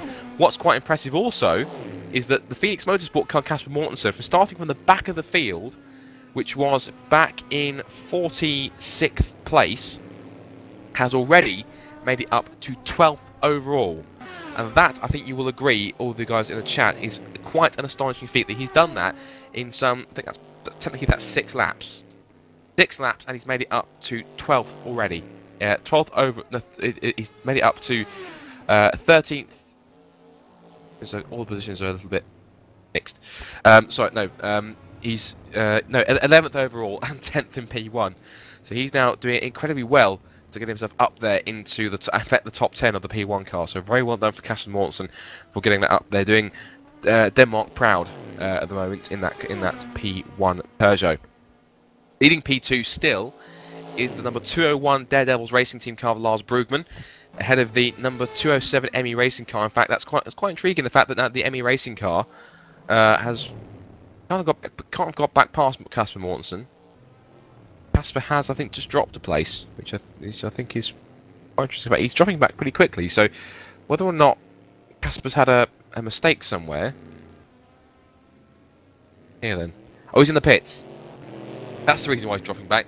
Casper Mortensen. Oh, he's got some bodywork damage. Now then, this is not something we saw, but Casper Mortensen has lost his front piece of bodywork, the front nose, from that Phoenix Motorsport Peugeot. Now, whether or not someone who's looking can possibly tell us exactly what happened to him, we can definitely have a look. But and apparently Lars Brugman, who was the leader of the P2 class, has blown a motor. He's blown the engine. So the P2 leader, who was leading quite comfortably, and Casper is out of the race. Now, whether or not he'll be able to get himself back into that race, we'll have to wait and see. But that is a major blow to what I think a lot of people will probably tipping as probably a favourite to take the P2 class. He is back in the pits. Now, whether or not they'll get that car back out, because remember there were a few cars which blew their engines or had to disconnect for whatever reason and came back in at Road America at least to try and get some more laps on the board. But if that is Lars Brugman out already after a few laps, then it possibly says that Lars Brugman was pushing just a little too hard on his engine and extending that advantage as much as he could. And then the resulting fact is that it has put the engine temperatures through the roof, and it's blown the motor on the V8 motor on that Porsche RS Spider sky high. And unfortunately, that could be the end of the race for what potentially I think a lot of people are probably tipping as the favourites to take the P2 class, which is a very huge blow for the Daredevils Racing Team, because it now puts into the P2 lead the number 207 ME Racing car of Magnus Dahlgren. So he now leads from the number 204 Hell Racing Team Hungary car of Gabor Nemchak. Looking at GT1 and GT2, and it's going to be it's going to be 10 minutes engine repair for Lars Brugman. So it's going to take him quite a while. So he's going to drop right the way down the field. So he will get back into the race, but just he's going to be having an awfully huge task to get back through. He's going to be putting it right back into the thick of things, possibly down at the tail end of the field. Look and see where Casper Mortensen has rejoined. He is back out in 20th overall. His first target to hunt down is going to be the number 209 SRS Racing Acura, and that's being driven by Ben Warren at the moment after he took over from Oscar Hardwick early on. That was between the stoppage, between the time when the server crashed originally and the restart. So Ben Warren now in that car after Oscar Hardwick started it. GT1 still being led by the Nola Motorsports Corvette, as we said, of Michael Muller, number 305. Ahead of the Sim Racing for Holland Corvette of the number 311 car of Andras Kirili, and then the number 315 Skype Racing Team car Patrick Jaskulski in third place. GT2 is being led by the number 409 Sim Racing for Holland car still by Wilfried van der Brink from the pole sitter originally, Thibaut Vernice, the number 401 Black Road Racing Porsche as well. And then in third, the number 404 E-Racing Propulsion car of Stefan Prass. So, pretty action-packed already. Had a few cars out of the race and running through. We've got a couple of cars at the back. The AGP Consortium car is in the pits. He's had a bit of trouble. Have had a disconnection, and that's the number 304 Monster Racing Energy Endurance car. That's the Johan Sarzinski car disconnected after 6 laps. That's unfortunate for him. And looking through, I think, have we got a few cars saying they've had pit stops? We can see. Look. BF, I'm not sure what that means on the screen, but well, wait and see. So Amiel still leads them, and he leads by how much? Because I'm looking at the gaps. This might be pretty close, in fact. We'll have a look at this. At the front, now has Amiel been closed on? The answer is yes, he has. And Amiel has now lost the lead to Tim, as Tim really has turned the wick up, and possibly Amiel may have got caught up in traffic. And they're already coming up to the third place GT2 car. They're right in the thick of the GT2 field, and Amiel is trying to make a pass of a lead. At the same time, they're coming up to Stefan Prass, the third place GT2 car. So Tim and Amiel running nose to tail again for the overall lead of the race, and of course the lead in P1. And now Thibaut Vernice in that second place Porsche is going to have to give way unless that Tierman gets stuck behind him. I think that's happening right now, and so Vernice is going to stay to the inside. Amiel gives a flash of the headlights. Oh, and Vernice is holding his racing line. Now I can understand why he's doing that, because Stefan Prass isn't too far behind. He's only a couple of seconds back. But Amiel does get through, and that has cost Amiel several car lengths to Tierman, who has just retaken the lead of the virtual 24 Hours of Le Mans here at Race Department. So that is crucial. That's quite a crucial event there. So Amiel is now the one that's found himself quite the way back. And now it's Tierman's turn to get held up behind the class-leading GT2 car. That's the Benjamin Wilfried van der Brink Porsche. And van der Brink has got past, and now he's at the tail end of the Daniel Hacker Celine, the only Celine in the race. And in fact, van der Brink's keeping with him. So that's quite impressive from van der Brink to have set that kind of pace with a GT1 car, as Tierman flicks it left and then right and then back to the second path of the forward chicane onto the straight again. GT1 car's really setting incredible pace as Amiel makes his way past Hacker. And Wisniewski staying with them as well. So great stuff by the Polish driver there to hold on to the front two. And great stuff so far as they head in. As they head on to lap 9, sorry, lap 9 in the books. This is now lap 10. We're now going to have a quick look in the chat, see what's going on with these guys. So let's have a look. Let's have. Right, so in the chat, what's going on with you guys then? Yes, it is a thing that the camera listens to the commentator. It is a little bit difficult because the program which we broadcasters use is something called I think it's Tight VNC, I think. And the problem is that for some of us, when we use it, it can cause it to lag a little bit. I know for a fact for me, when I use it, it does cause it's the frame rate's not fantastic. In fact, it's pretty poor for my one. So it is going to be a little bit difficult. Harry Tamford said, "What game are they playing on?" This is R Factor. This is R Factor, which is it's a racing simulator which has been around since 2006. There is a sequel, R Factor 2, which is coming out soon, which is in development. It's kind of in like a beta stage, if you like, or a development stage at the moment, with different builds. Yes, thanks to Robin for putting that in there as well. It is the endurance, the NG Racers Endurance Series mod. It's probably one of the most popular R Factor mods, probably, if I'm right in saying, ever made, because it pretty much gives a lot of fantastic GT cars from the period of the last few years. So the GT1 cars, well, for the PP1 cars, you obviously got the diesels, you got the Peugeots, and the Audis as well. I know recently there was. I think there was recently the Aston Martin DBR1, I think, was added at some point, or it was a car that was in development for this mod. There was a car, I think it was the BMW M3 GT2, and I don't believe that's a mod. That's a build, or something that we've got on this one. Pedro Morale said, with change for weather, I hope. No change for weather is standard with R Factor. There is a plugin that you can get, which is called R Factor RFE, the RFE weather plugin, which I know is being heavily developed with the guys over at the GPPWC, the Grand Prix Virtual World Championship. They have a quite close affiliation with them. It's a plugin which they use for a lot of their leagues. So I know those guys are developing, they're helping to develop the RFE weather plugin further. But as for this race, unfortunately there is no weather for this race. There's no weather as standard for R Factor. There is for R Factor 2. There is a weather system in place, dynamic and changeable weather in R Factor 2. So when we make the change eventually to R Factor 2, when there is a decent enough endurance racing mod for the Le Mans series to use, then that was something that will be used, of course. Looking through here, but as we keep track of what's going on at the front of the field, keeping track of the gaps. Now, what's one of the closest ones going on? Apparently we've got some on board, so they are listening. Apparently the broadcast director is listening to the chat and what they want. Looking at the gap, what's the closest? Well, the gap is still half a second between Benjamin Tierman and Steph Amiel. As we look at them, and was that a lock-up from the GT1 car? I felt like Amiel really has closed in a lot through these corners here, and I think must have had a mistake somewhere, because Amiel is right on the rear wing as they head into the S's, and Tierman just pops the nose off of Amiel to head through the S's. They're coming up to lap one of the Corvettes. That's the Jimmy Hughes Roaring Pipes Maniacs Corvette. That's the yellow Corvette with the black kind of rear panel, and onto the backstretch they go, and Amiel will have the run heading on towards the first chicane in the slipstream. So Amiel will try and see exactly what speed he's doing, if I can get it bring up on the screen.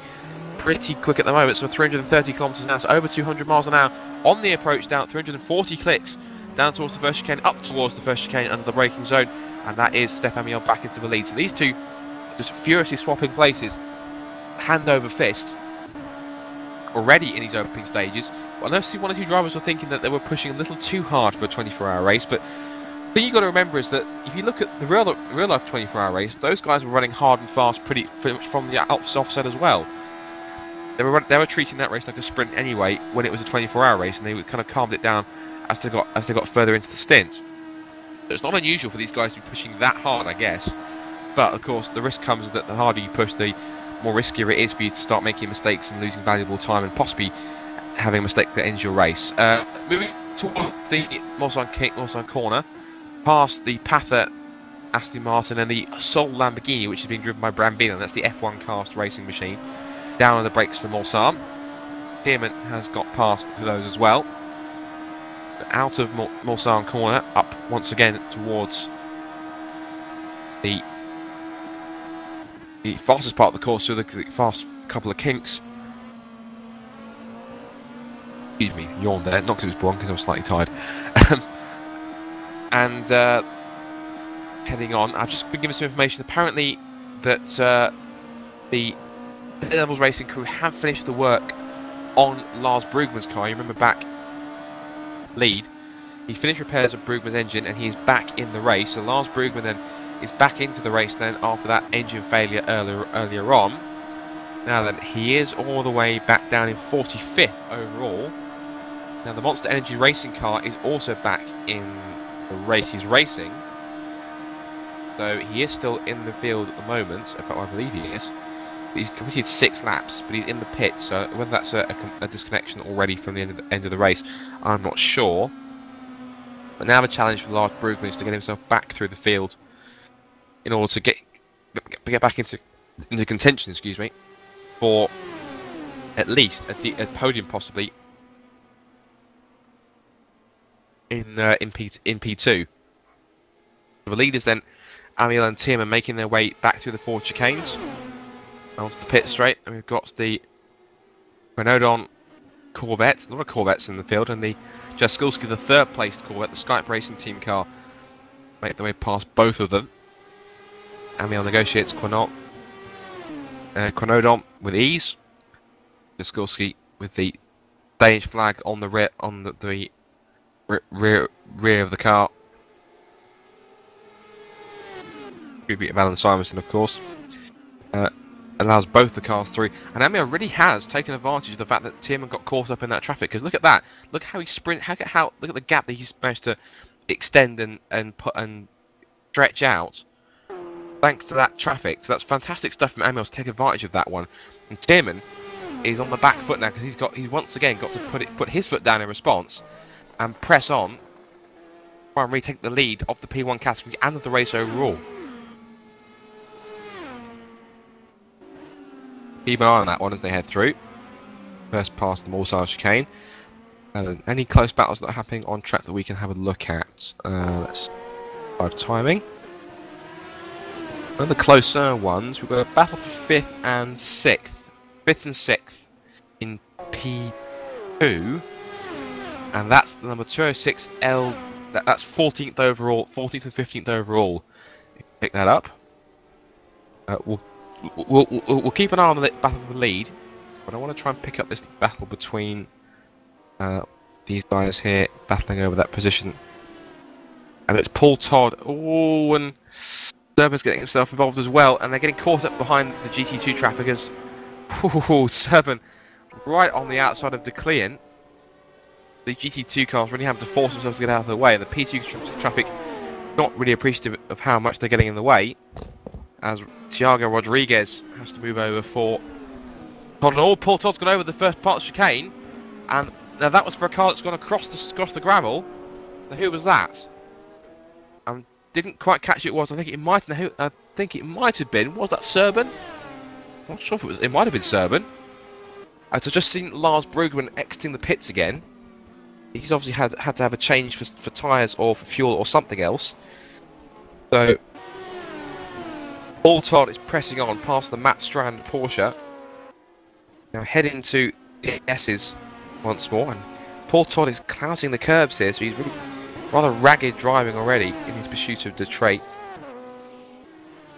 As they head through, now of course back at where they are, he's of course chasing after Guilherme Detroit and Serbus. Those guys are fighting over 5th, 6th and 7th in P2, 14th, 15th and 16th in overall, I should say.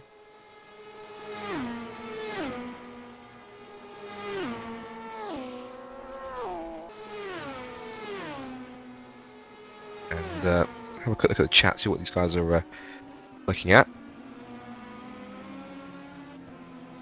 There's a car stopped at the Porsche curves apparently, but that was quite a while back, so possibly that was sort of maybe out of the way or a spin. How rubbered in will the track be after 24 hours? Very, also Bram. It's been very, very rubbered in. Very, very, very rubbered in, I should say. There is some element of the track being rubbered in, like a racing line going through, which is fair. Matt Richards has said that they had an extra penalty from the last round. Kind of stupid, as they just said a 10-minute penalty. So I'm not sure if that applies to the Daredevils racing car. Let me have a look. Might be racing. Have a look. Yes. So they've had a penalty for a 10-minute penalty from the last round. From the last round and a 10-minute penalty, so they're struggling quite a bit, but still they're pressing on regardless. Let's look at the time, see how far we got into the event, then we can do a rundown of how they're looking. We have passed the or we're coming up towards the hour mark, come up to as in 2 hours into the race. So when we get to 22 hours to go, we'll do a rundown of the field, or at least top 10 in each class and how they're looking. But closest battle on track that I can see is still this battle for the lead. This is still the battle to watch, it looks like. And Lars is unlapping himself to other P2, so he's just come out of the pits to serve that penalty, and he's now making his way through to try and unlap himself. In fact, he just got past Paul Todd and also the Serban as well in the P2 car.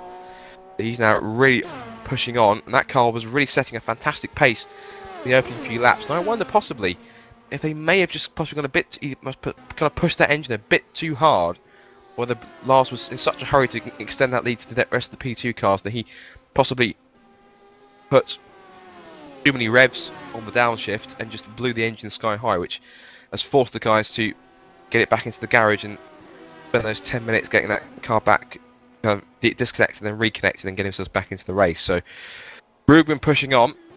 I'm pretty sure that by the time we get in the next few hours, he'll be back up there and really fighting to, and he'll be making his way back up again through the P2 class as we filter through. Someone has joined the... someone's joined the broadcast booth. It's Scott Webber here. Hello, Scott. How you doing? Not too bad. Our pace car driver extraordinaire in the commentary box with us. Yeah. I guess you didn't expect to be called on twice, did you? No, not twice. For the start of the race, that's all I expect. I never expect to see it again, but sadly it came out too early. Well, didn't want to see it at all, but, you know, not good. No, definitely. Of course, you know, it's something that affected everybody, but of course we managed to get the race back up and running, and thankfully, I don't want to jinx it, but we've managed to have a trouble-free run so far for the first kind of hour and a half, coming up to 2 hours now.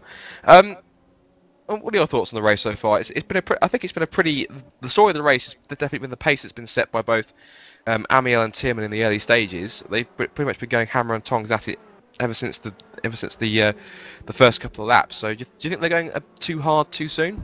Yes, I think a lot of teams actually, from what I've been seeing on the broadcast, a lot of them are pushing too hard. There's been some very nice battles, but I still think they are pushing a bit too hard. It's a 24-hour race, you know. Just stay at the pace you're staying at, but don't really battle them and risk your car to go off, which we've seen once or twice. There's been quite a few nudges, and thankfully there ain't been a major crash. That is true, but of course the point I was making anyway is that if you look at endurance racing right now, when you see, you know, especially with Le Mans this year and the World Endurance Championship, especially this year's Le Mans, you do see them talking about how they have to go flat out for the whole 24 hours and literally treat it like a sprint race. So do you think these guys are adopting the same kind of strategy that it is so competitive with all the level of competition with the P1 cars? Do you think these guys are taking that same mantra on, that, you know, they have to push because they know that the pace is going to be that fast? Oh, absolutely. I can guarantee 90% of the field actually watched the Le Mans 24 hours, and I'm sure they picked up on how they're driving in real life. You know, and this is what I'm seeing on here as well. They are treating it like a sprint race, and they are absolutely going flat out for it. Now, I don't mind, you know, the drivers doing that as long as they do it responsibly. You know, when they're going around the corners and they're battling, it's not bad going too wide, but you know, they have to trust each other as well going around the corner. They have to give well, they've got to respect each other when they're going around the corner, because they need to give them the space. You know, most of the time it can end up absolutely fine, and what we're seeing is amazing battles. But you know, that 1% they can, yeah, sometimes not good. And also, one thing which they've got to majorly bring into contention is also, of course, traffic. Because they've got the slower GT cars to try and deal with.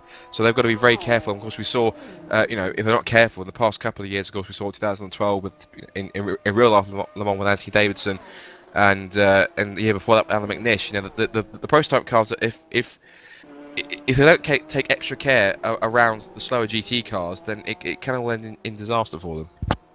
Yeah.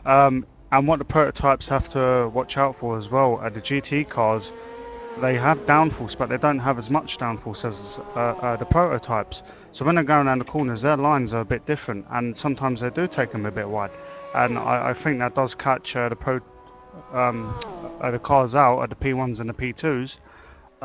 You know, and I think Sector 2 they really have to be careful on because it is very narrow. Sector 1 and Sector 3 is absolutely fine. They can push a bit harder than normal, but on Sector 2 they need more care.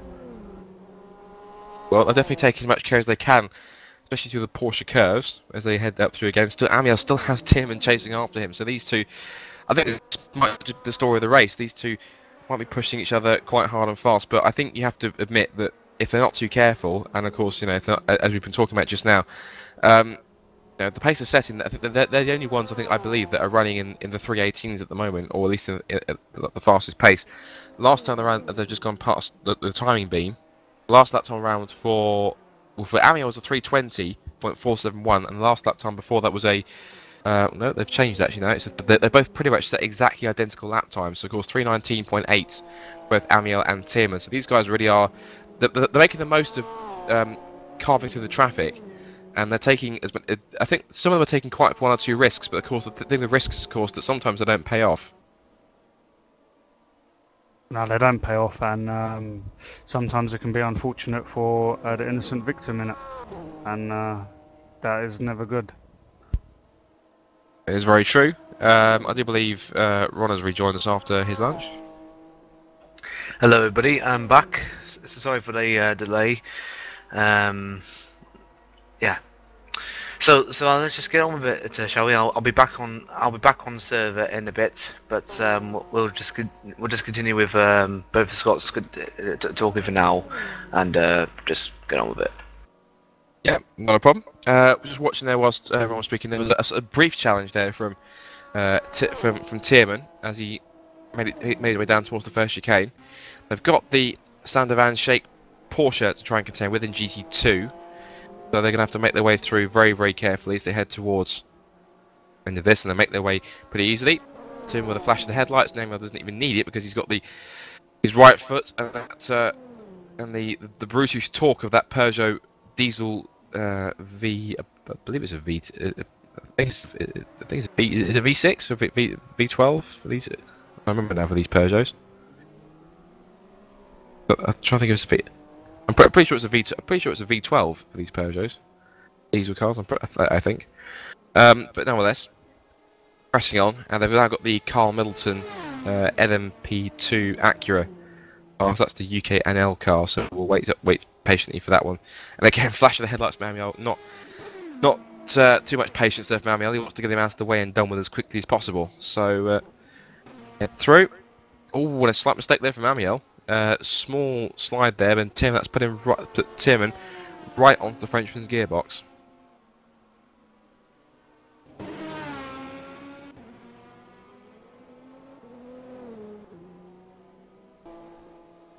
Tierman chases after him. A few seconds away, it looks like, from hitting the 2-hour mark. So as we tick over onto it, and we'll keep our eyes peeled on. There's still this battle for the lead as Tierman closes again.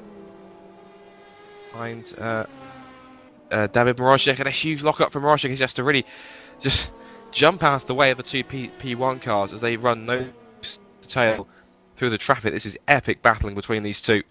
And the Stefan Prass Porsche as well. Now that car, is it still running? Is that still running in third place in class? Yes, it is. It is still running in place, so that's a great job from them so far. They make their way through pretty swiftly.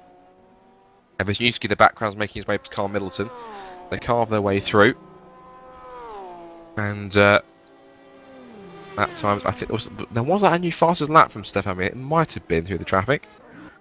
Look, they went across the lap time. No, it wasn't. It was both 3 minutes 20 lap times for both those guys.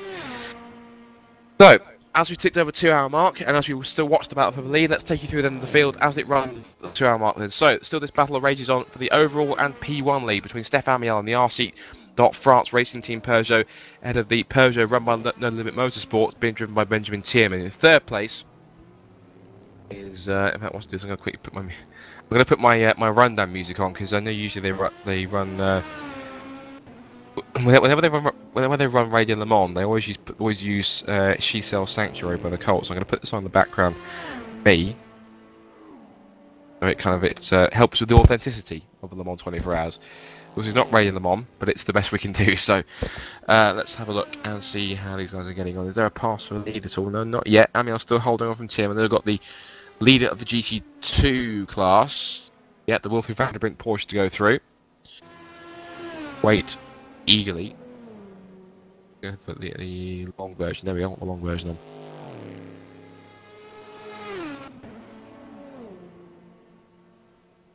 That's...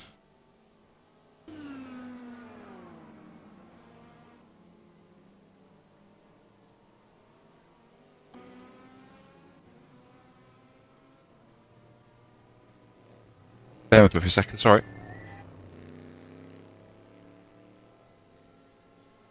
Right. Okay then, so at the 2 hour mark then of the virtual Le Mans, virtual 24 hour Le Mans, the leader is still, I believe, looking at it, Steph Amiel, unless it's changed. Has it changed? So looking at that? No, it hasn't, but Amiel's pulled away from Tierman, so Steph Amiel in the RC.France Racing Team Peugeot holds the lead from the Benjamin Tierman No Limit Motorsports Peugeot. Third place is the Nikodem Wisniewski number 103 Fidersport Poland Peugeot. In fourth, the number 109 THR Peugeot, currently with James Johnson at the wheel.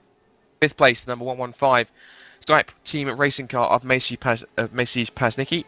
In sixth, the number 107 SRVN, the Sim Race Vereniging Nederland Peugeot Robin de Jong. Seventh is the number 105 Satellite Racing Car of Mike Smorchelski. In eighth is the number 106 ORM Nuke Peugeot of Diogo Silva. And then in ninth overall, and the leader in P2 right now, is the number 207 Emmy Racing car of Magnus Dahlgren. And in second in P2, and doing a great job in fact, is the number 222 THR Acura of Tommy Oyala. So great stuff by THR to get themselves into second place in the P2 category, and they're 5 seconds adrift from the lead. That's the top 10.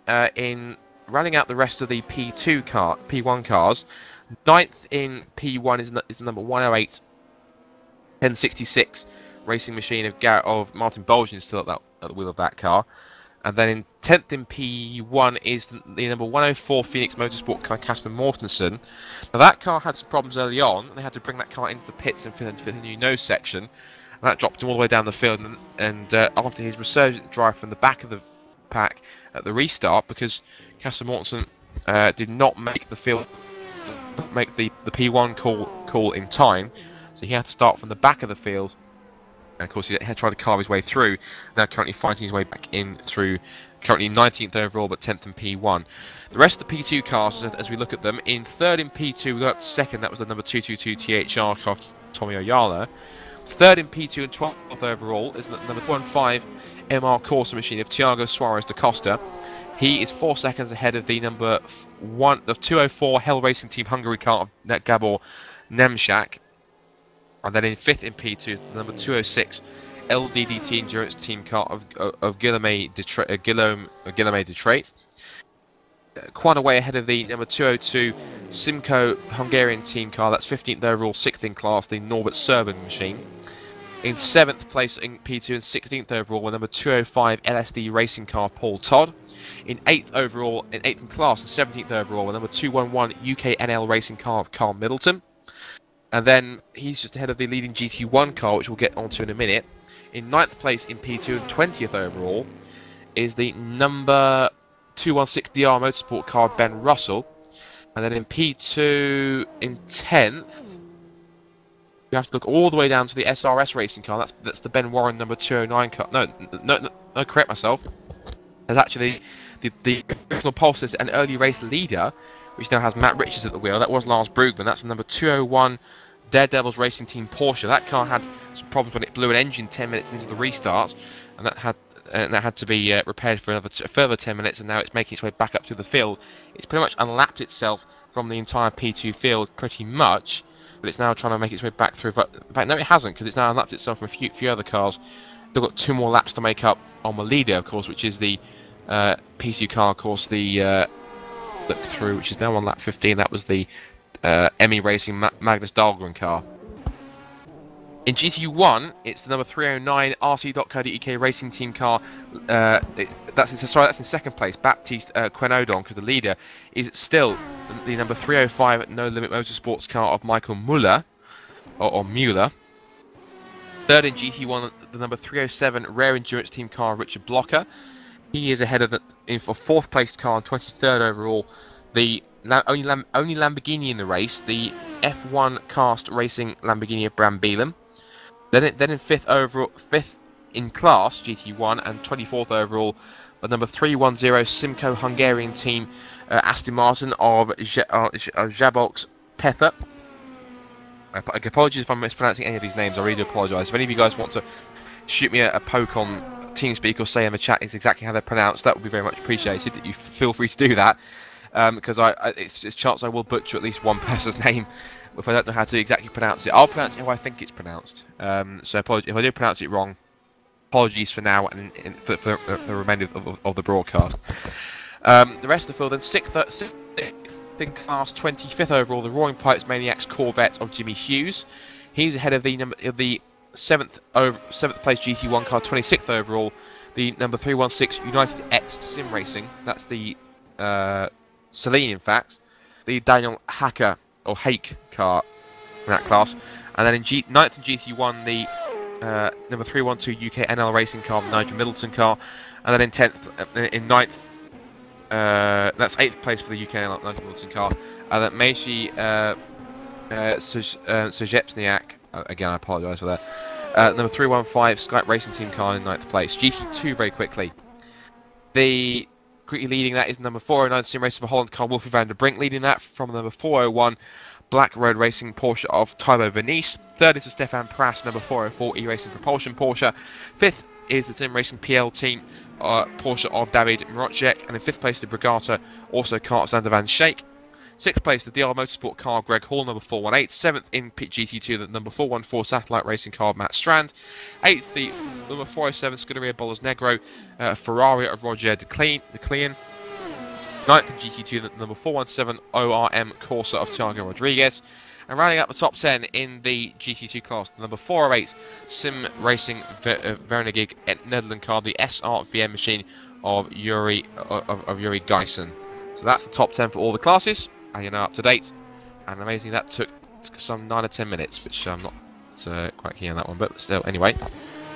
I'm just going to have a look at one of the tweets. This one is from Ben Warren. He said, spent more time on here than out on track. We do feel you, Ben. We are raring for you to get back and get into the cockpit. We are. Absolutely, Ben. We're doing a fantastic job for the SRS. Their car was pretty quick in the early stages, thanks to Oscar Hardwick, who's an incredibly fast driver, incredibly talented too. And certainly hope that car shoots its way back up to the P2 field. We really hope it does. Whilst we've been talking, no change in the overall lead. Steph Amiel holding a nice comfortable gap of a couple of seconds to Benjamin Tierman in 2nd place. Wisniewski's holding station in 3rd. And Matt Richards has just got past the Carl Middleton UK NL Acura to unlap himself once again. He's now pushing on to try and again get himself back up to the P2 order. So there's cars after early troubles trying to make their way back through the field. And some ways being quite successful, other ways not so. They're having one or two struggles to try and get through. One car that is struggling, I did notice, is the Casper Mortensen Phoenix Motorsport car, because that car not making too many advances through the field. I can see that DHR Persia's had a driver change, and Rasmus Salo is now at the field. Rasmus Salo, I know for a fact from driving over at Touring Pro Series that Rasmus Salo is a very, very quick finish driver. DHR brought him on. They brought him onto the team very recently as a result of his performances in the Tom Onslow Cole Clio series. Oh, as I say that, I think I've cursed it, because Rasmus Salo trying to get at the inside of one of the GT1 Skype Racing Team Corvettes and loops it, and that has now lost him a place to Robin de Jong. So apologies for that, Rasmus. I think I may have just cursed you there talking about your good form. But Salo carrying on then, and he's lost that place to de Jong, and I'm pretty sure that he will power himself on to try and make it his way past. With that said, I'm going to quickly take a short break myself and leave you with Ron to take the reins for just the next couple of minutes, because I'm going to go grab myself something to eat because I'm a little bit hungry. So back in a couple of minutes, and I'll hand the reins over to Ron for the next few minutes. Okay, we'll see you in a bit, Scott. Right, here is the top 10 in the P1 category. Leading the P1 category at the moment is the RC France racing car of Steph Emil, just ahead of Bedrin Firmin in the No Limit Motorsport. Then it is Fila Sports Poland's Nikodem Noswecki, ahead of Satellite Racing's Miko Zavlesi. I do apologise for that. Just behind him is the Skype Racing, is Team Racing, sorry, is the Skype Racing team of Mezes Paznicki. Behind them is the SRVN of Robin de Jong, and behind them is the THR of Rasmus Salo. Now, interestingly, Rasmus Salo actually reminds me of Rasmus Tarley and Mika Salo in... it's the same, you might get it, you might not. Behind them is the ROM race car of Dogo Silva, and it looks like Robert de Jong has just gone past Rasmus Salo. No, wait a bit. It's actually the Salo Racing has actually just gone down and has been passed by both the SRVN and the THR cars. So Mike is not going well. Not going well at all. Then we got the behind them is the racing car of Magnus Desogren. Apologise if I'm saying that wrong. Oh, that's a P2 category. Then we have the final. Then we have the final one in the top 9. Sorry if there were. Yes. Never mind. The 1066 of. It's either Gary Allen or Martin Bolgen in the car, and the last one in the P1 category is the Phoenix Motorsport of Casper Mortensen. He had a good one in the first start, but though in the second start he's kind of faded. So we will wish him for the best.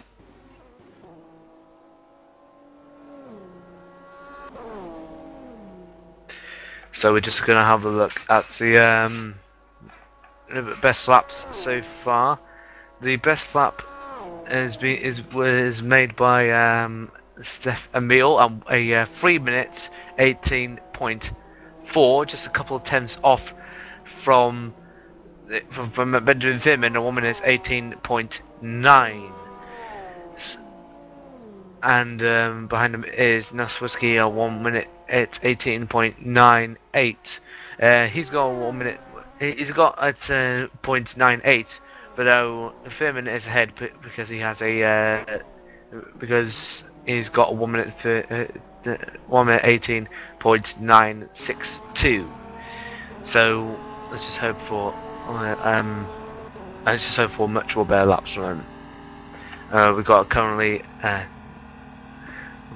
We just had a blue flag for one of the black road racing cars, just going through, and we've got 2 blue flag incidents for the Scuderia Bolas Negro of Roger De Clean. He's been cleared now, and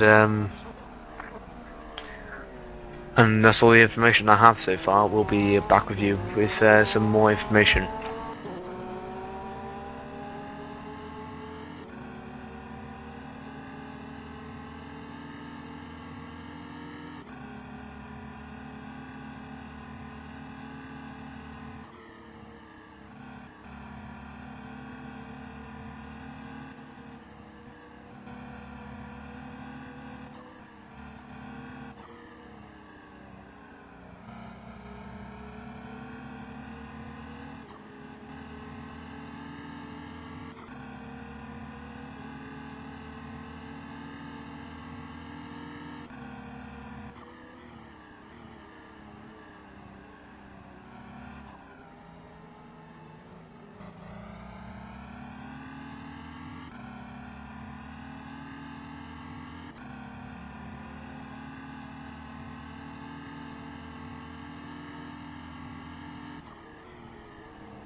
Okay, we've got a bit more information. One of the MR Corsa cars of Tiago Sousa da Costa has disconnected from server, so bad luck for him.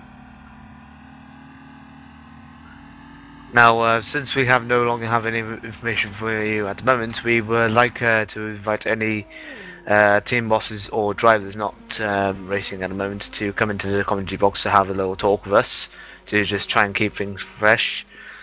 I am still trying to enter the server, but that's proving a little bit difficult at the moment. So I'll be back with you as soon as I can get back in.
It looks like we've got Scott back.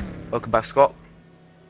Thank you very much. Well, I won't be talking for the next couple of minutes because I'm just on something at the moment, but I will keep track of what's going on. So, then for the moment, it's as you were, Rob. Well, we don't have any more information at the moment, so we'll just try and find out. But until then, we can have a look at the standings.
And we just got some news that from Mike Bell that Rasmus Sarlo has just spun out and lost a few places. Thank you very much, Mike.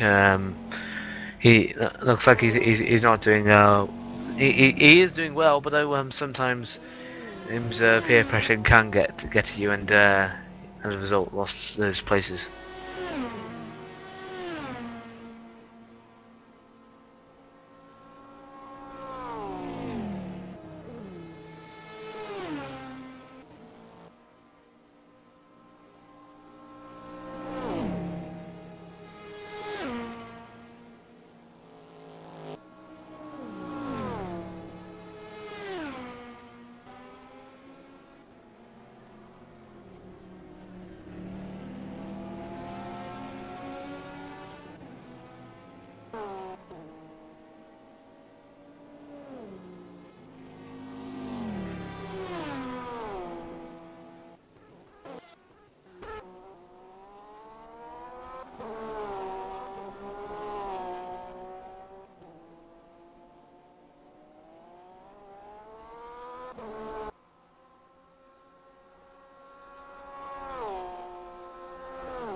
And sorry for the information, well, lack of information we have on the moment, but we are back, and we're just gonna have a look at the standings at the moment.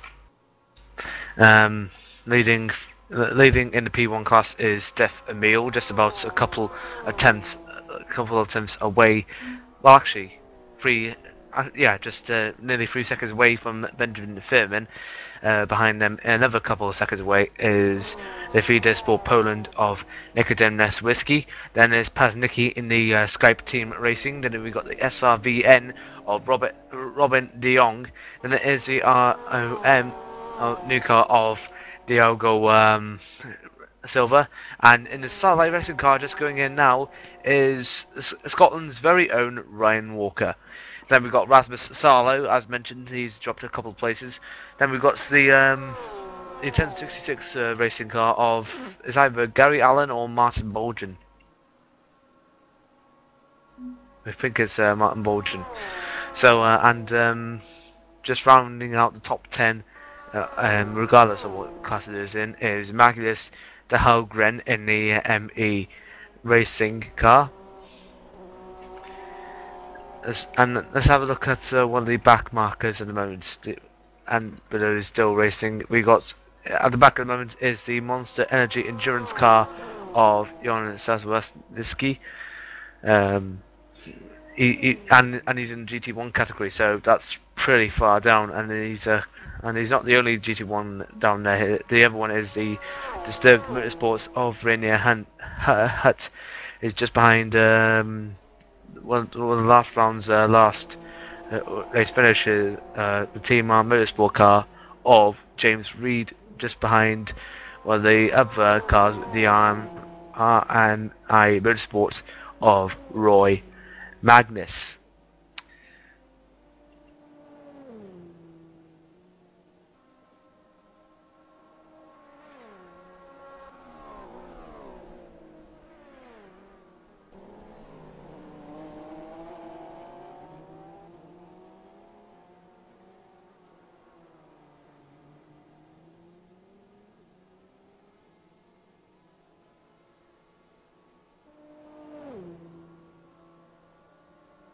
Absolutely, and we're now moving into that phase of the race where these guys just now starting to settle down and get into the rhythm. Now they've had a couple of hours to have at it and just trying to exchange initial positions. Now they've got to try and just pace themselves a bit more, try and push these cars forwards into the evening, of course into the darkness. But we are now about just over 2 hours into this race. And we've had plenty of drivers, plenty of and these guys. It's always a challenge of driving at night. These guys really are pushing on. Make sure the concentration doesn't go down, but of course the thing is with driving at night is that you can technically go faster at night because of course with the lower temperatures, you know, the tyres, you know, you've got lower engine temperatures, lower oil temperatures, you know, the ambient temperatures aren't as high as well, which means it's colder. Means it just allows you to push that a little bit harder at night. So it is possible to set faster lap times than we've been having so far in the day. And when it is in pitch black, so excuse me, we might be getting times faster than the 3-minute 18s we've had from the fastest few guys. In fact, actually, Benjamin Timm has just set a 3-minute 18.746, so he's now just improved on his personal best lap time. And but Steph Amiel still quite a lead at the moment. About the gap at the moment between the two drivers is now 3.5 seconds. We've got a pit stop battle going on. Who do we have in the pits? Our broadcast guy can just give us a bit of information on who that is. I can see we've got Phoenix Motorsport is in the pits, and Peter Enders has just been handed that car from Casper Mortensen. Casper has done a pretty great job of getting that car from the back of the pack when they did have the restart up to, at the moment, 19th overall, and so 18th overall, sorry, and he's still 10th in P1. They've got quite a way to go. In fact, he himself is about. They've actually changed drivers twice. Or they've changed drivers 3 times, because Ricardo Azevedo has now jumped into that car when it was Peter Enders. And if Peter Enders did jump into that car, I must have missed it because either they can't decide who's going to go next, or Peter Enders has been driving all this time and I haven't realised it because I'm a clot. And but nonetheless, those guys doing pretty well to try and get us back up to the field, and those guys setting a pretty decent pace. I mean, their last lap time, which hasn't come up just yet, but their best lap time so far has been a 3 minutes 20.177. But they are trying to press on, and they're lapping. They're lapping pretty much best of the rest, if you like, because the only best time that's gone near them. Actually, I tell a lie. It was the best time that's gone near them was a 3 minutes 19.533, and that was the THR Peugeot, which has dropped back to 8th class. A few more driver changes taking place. We've had Ryan Walker has jumped into the Satellite Racing Peugeot, so he's now taken that car over. And Jesper Tolborg has now jumped into the THR P2 Acura from Tommy Yala. Tolborg, a very successful virtual touring car driver, plenty of championships to his name. He will now resume his fight to try and close the 10-second gap to Magnus Dahlgren, who's still leading P2. And they're doing a pretty good job to keep at least stay on the lead lap, because we've still got plenty of cars on the lead lap so far. 23 laps are in the book, on lap 24 now. First, at the moment, down to 8th. So that's first down to 8th. So the top 8 cars, which are all P1s, ironically, are all on the lead lap at the moment. The rest are at least a lap down, but some of these guys might not have come through and finished their complete laps yet. The P2 cars are lapping at least, I'd say, roughly around. I'd say around 15 seconds, if not less than that, slower. 12 to 15 seconds slower than the P1s. That's the time difference. And Dahlgren's just popped in a 3 minutes 30. Has he done that? No, actually, that was Guilherme de Trey. Pops in a 3:31. So he's actually currently one of, if not the fastest P2 driver out there at the moment. And he's pressing on. That's the number 206 DDT Endurance Team Acura, and the Frenchman is looking to try and close the gap on Gabor Nemchak, the number 204 Hell Racing Team Hungary machine. And of course, that last lap time around, he was quicker by almost 3 seconds. So he's bringing the gap down to what is now, I think that's 17. It's a 17-second gap. Whether or not he's made a mistake caught up with some traffic, always had to make a pit stop. I'm pretty sure it might be the very last one, the latter. But we'll keep up to date with that one as we move through. We'll have a look in the chat just a moment and see what's good. Hopefully you guys are enjoying the coverage. If you are, then please be sure to let us know in the chat. If you want to let us know now if you're enjoying the coverage, if you're enjoying the commentary. Apologies if the commentary isn't exactly lining up with what you're seeing on the screen. As I explained earlier on, there is a program called Type VNC, which is you can use it. It's kind of like when you see an RRD viewer for things like Formula Sim Racing, Touring Pro Series, and other leagues and whatnot. And it's the frame rate's not fantastic, and it causes computers like mine to lag and be a bit slower. So, in order for that to work, it has to. I basically go for what I can see on my R-Factor screen, basically, to put it simply. So again, apologies if what you're seeing on screen isn't exactly matching up to what you're seeing, to what I'm actually saying, what I'm telling you, because of course it's just a case of trying to say exactly what we see. So Jeffrey Wrightwell asking if we can switch cams a bit more often, please. Yes, we can certainly try and do that for you, Jeffrey. Certainly try and do that for you. Always trying to make sure these broadcasts are the best that they can be, and of course your input from everyone is always welcome. So thank you for that, Jeffrey, and it's good to see Jeffrey. Good to see Jeffrey in the chat. He's a very quick driver in his own right, very quick touring car driver, currently going for the virtual V8 Supercar Championship. It would be nice to see him back in. It would be nice to see you back in FSR, though, Jeffrey. You put on a very good performance at the end of last year, so hopefully maybe we might, if there's anything in the pipeline, maybe we might even see you in a FSR car, possibly in the end of the season. Of course, nothing's guaranteed. Of course, I don't even thought about that. But moving on, enough of that. Moving into what we're looking at. I'm trying to gather what we're looking at now. Right. So, Steph Amiel has again now a very sizable lead at the moment. His gap is now 4 seconds. And you forget just how big 4 seconds is when you see how fast these cars go. Because 4 seconds, obviously, for faster cars, the gap of a second, the actual distance between the two cars, is much greater than those if you look at something like a touring car or a normal kind of production car race. Because a second is pretty close. It's all relevant as to how fast these guys are going. We're coming up now. We've just gone past the 3.5 hour mark, and of course, I've got 25 minutes left of my personal stint as lead commentator, and because I'll be handing over giving the reins over to Ron to be lead commentator for the next 3 or so hours, and then for the next couple of hours after that, I'll be doing lead commentary for a little while until roughly about 8 o'clock, and then I have to go get ready for work. And apparently Mike Bell's just informed me saying Matt Richards in the Daredevils Porsche is flying. His last lap in the Porsche was, get this, a 3:29.9. So that, I believe that does now put him, I think, as the quickest LMP2 driver. Must do on the on that one, so because Matt is now he's got that Devils Racing Porsche up to 9th in P2, but 27th overall. And compared to the other LMP2 guys, he really is starting to push on. Look at the other P2 guys.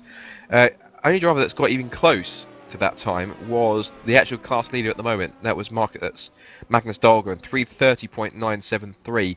And what's amazing is that 3:29.9 is pretty much exactly the same time Matt Richards set as Martin Bolgin in the number 108.1066 P1 car that's currently sat in 9th place overall and in class.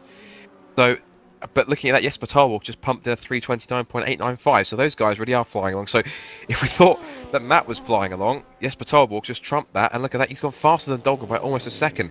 He's brought that gap down to it's now 8.5 seconds, and he's taking chunks out of it per lap. So I think if if ME Racing aren't careful, we are going to see a change for the lead in the P2 class at some point in this race. Now moving on to what's going on with the GT1 class. Let's have a look at them. So currently leading the GT1 class is the number 305, still the number 305 No Limit Motorsport Corvette of Michael Muller.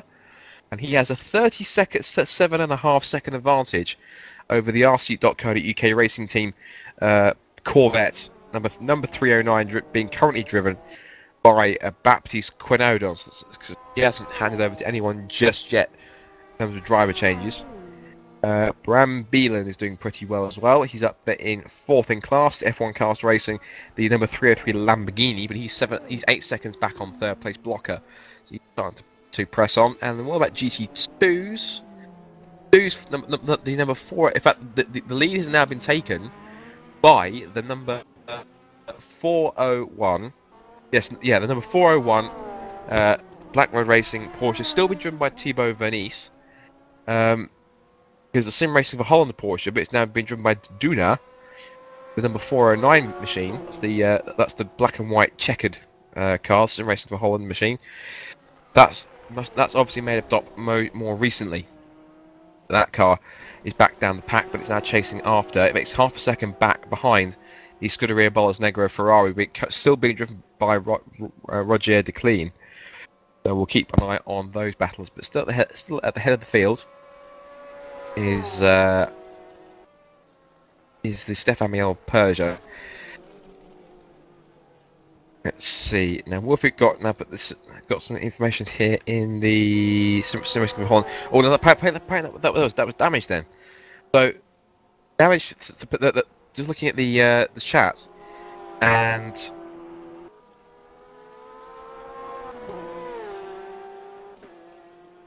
look at this. He said that apparently there was some trouble for the Sim Racing Holland GT2 Porsche, and apparently it was damaged, and it was a repair stop. And of course they've changed drivers now, so Duna is now pushing on to see what he can do. Jeffrey Prefer puts in the comments regarding Tollborg. He hopes he isn't as fast tonight at his virtual V8 supercar race, because it would be good for his championship run. That would be quite key. And Lars Briggs comes back. I will beat you, Jeffrey. Don't worry. It's all about the banter here at Race Department, isn't it? Absolutely. Right then. But still looking forwards as to how this race is going on. Of course, we're going to be going into the night session, of course, and that's when this race will come alive. Head under lights. Stéphane Miel is actually doing pretty well, but look at the way Benjamin Tierman has suddenly come alive now, because it must have been some traffic or something, or whether or not Tierman's found an extra gear or something. But Tierman is motoring along right now. He really is closing in on the lead of the race now, and that means that could be a chance for him to retake the lead here. Tierman took the overall pole position right before the beginning of this race, and led the first couple of laps. But this race really has been the story of Amiel versus Tierman, RC.France versus No Limit Motorsports as they head into Indianapolis. And a fantastic race so far, plenty of drama, and we are trying to keep track of everyone and all the goings on of everything.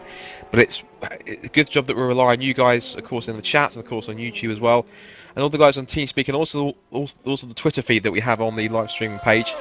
And if you look at the live streaming page, if you go to, if you want to get involved in the chat at racedepartment.com, if you're not already, if you're watching this on YouTube, you can head to racedepartment.com/forum/chat. And we've got plenty. We've got 83 people in the chat. So hello, all to the 83 people in the chat.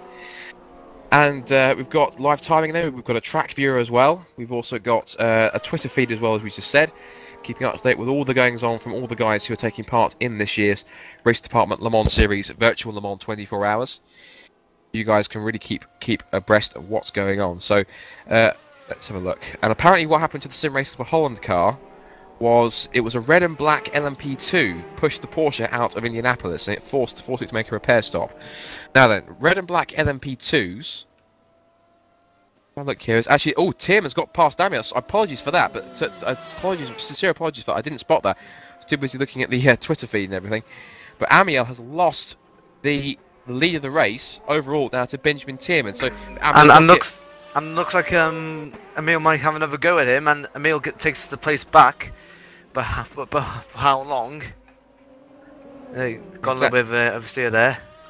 Yeah, exactly. How long is that going to be? So as onto the full start straight they go once again. So Amiel once again reasserting his authority and reasserting his advantage. But Tierman will have something to say about that. He's in the slipstream as they head down towards the first of the Mulsanne chicanes. First chicanes on the Mulsanne. And Tiemann may have another move on Emil. Now, and they're catching up to one of the Corvettes there. Now, well, when Scott mentioned that Tiemann may find an extra gear, I think, because I think that might be related to what some people said on the race department charts, that he might have a H shifter. Now, H shifters tend to have 8 gears, and sometimes that could be an advantage. Well, I guess it depends on how you use it. I would have thought that using the paddle shifts would have been quicker, because of course these P1 cars. But in fact, I don't believe there's any car in this field that in real life it uses a H pattern shifter. I believe they all use either paddle shifts or at least a sequential shifter alongside them. So the P1 cars will definitely use paddle shifts like you would on an F1 car, of course, or on a single seater at least. And Amiel and Tim, and they're at it again. This is fantastic. We're 2 hours coming up towards 3 hours into the race, and these two still haven't finished battling. It's fantastic stuff, and they're still going at it hammer and tongs and getting at 100%, even though we've still got some just over 21 hours go in this race. And this really, again, like we said, this could be the story. As Tim, as Amiel flashes the headlights, I thought for a second that was Tim and flashed them at Amiel to try and distract him and get him out of the way, and saying, "Come on, get on with it. I want to try and get past." And a bit of a lock-up into Indianapolis, and that possibly would have been from one of the P2 cars there, as Amiel and Tim make their way through past Venice. And is Tim going to get better traction on the exit here? No, he doesn't. Amiel gets a better run through Arnage. And they're now heading out after, and looks to me, is that a satellite racing car? I think it might be a satellite racing car in front. Let's have a look. I can see the name was Lobato. It's the MR Corsa machine. The MR Corsa machine of Rafael Lobato. That's the P2 Porsche.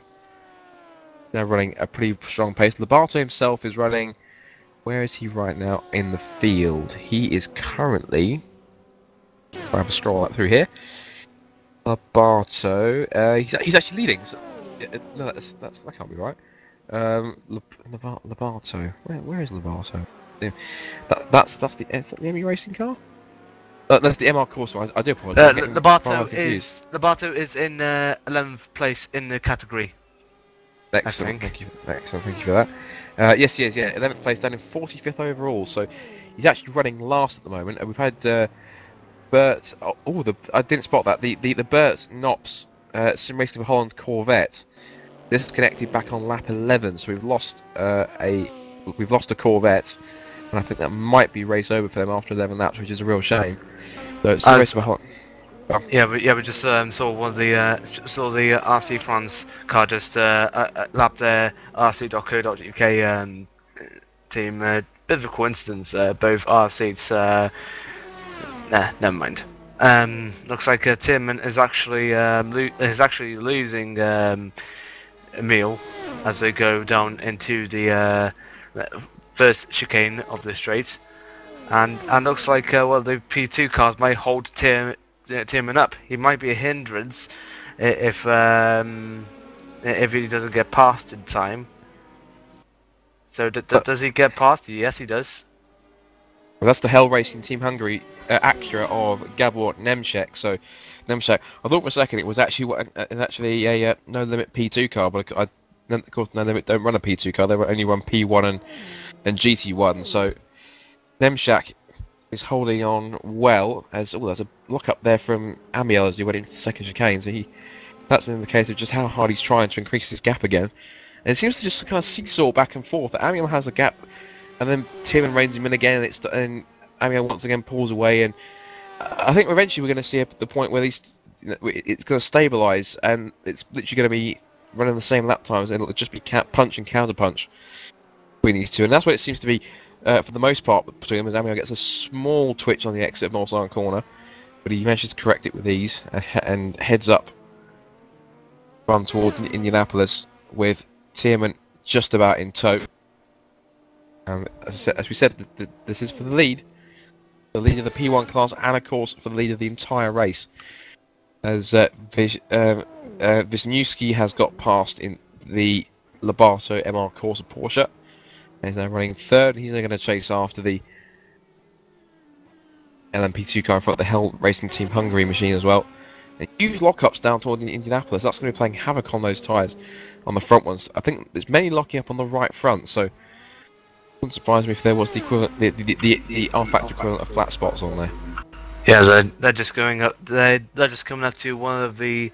Is it one of the SRS Acuras? Yes, it is. That's Ben Warren, in fact. So they're coming up to come and put a lap on the SRS Racing Acura. Moving forward is doing pretty well. Lars Brugman has. Apparently, Tolborg is closing in fast in P2, in position 2 in Class P2. And indeed he is, in fact. The gap is now. What is it now? It's 4.5 seconds. In fact, he's taking at least a second out of class leader Emi Racing's Magnus Dahlgren. At least a second per lap. That last time around, he took 1.4 seconds out of Dahlgren in that point. So this is a fantastic run so far from Jesper Tolborg. And maybe we can, if we can go with him for a little bit, maybe we can go on board. Maybe we can try and get a run with him and see how he gets on. Of course, we found out later on he's got to head off to obviously not virtually, of course, but they've got to head to they've got to head to Oran. He's got to head to Oran Park for the V8 Supercars later on. Of course, he'll be doing battle with Jeffrey Wright-Belt, so sure Jeffrey's watching on intently and trying to pick up. I think if anything that Tolborg manages to develop here, he can definitely maybe pick up later on. At least learn for tonight's virtual V8 Supercar race, which should be quite a spectacle. So maybe an intriguing one to watch if that's what you so wish to do. Of course, if you want to stick and watch the 24 hours for its entirety, then you're more than welcome to. Of course, you're free to come and go. Of course, all the races will be back up on. Of course, effectively, all the broadcasts are all being hosted up on YouTube. It's been hosted up on YouTube in its entirety, 7 parts. So, of course, we will be switching from taking very quick, kind of 2-minute breaks between when it comes to switching between one and the other. So, definitely let you know when we're about to do that at whenever points we decide to. And I can see on my screen, I've got the little the little name labels which come up in R-Factor. I've got them up, and I could just see Dahlgren's, and I can see Dahlgren just heading to the first part of the Ford chicane now, so you can see just how much Tolborg's pushing and just how much pace he has in that THR Acura, and he seems to be reveling with the high downforce and the low weight.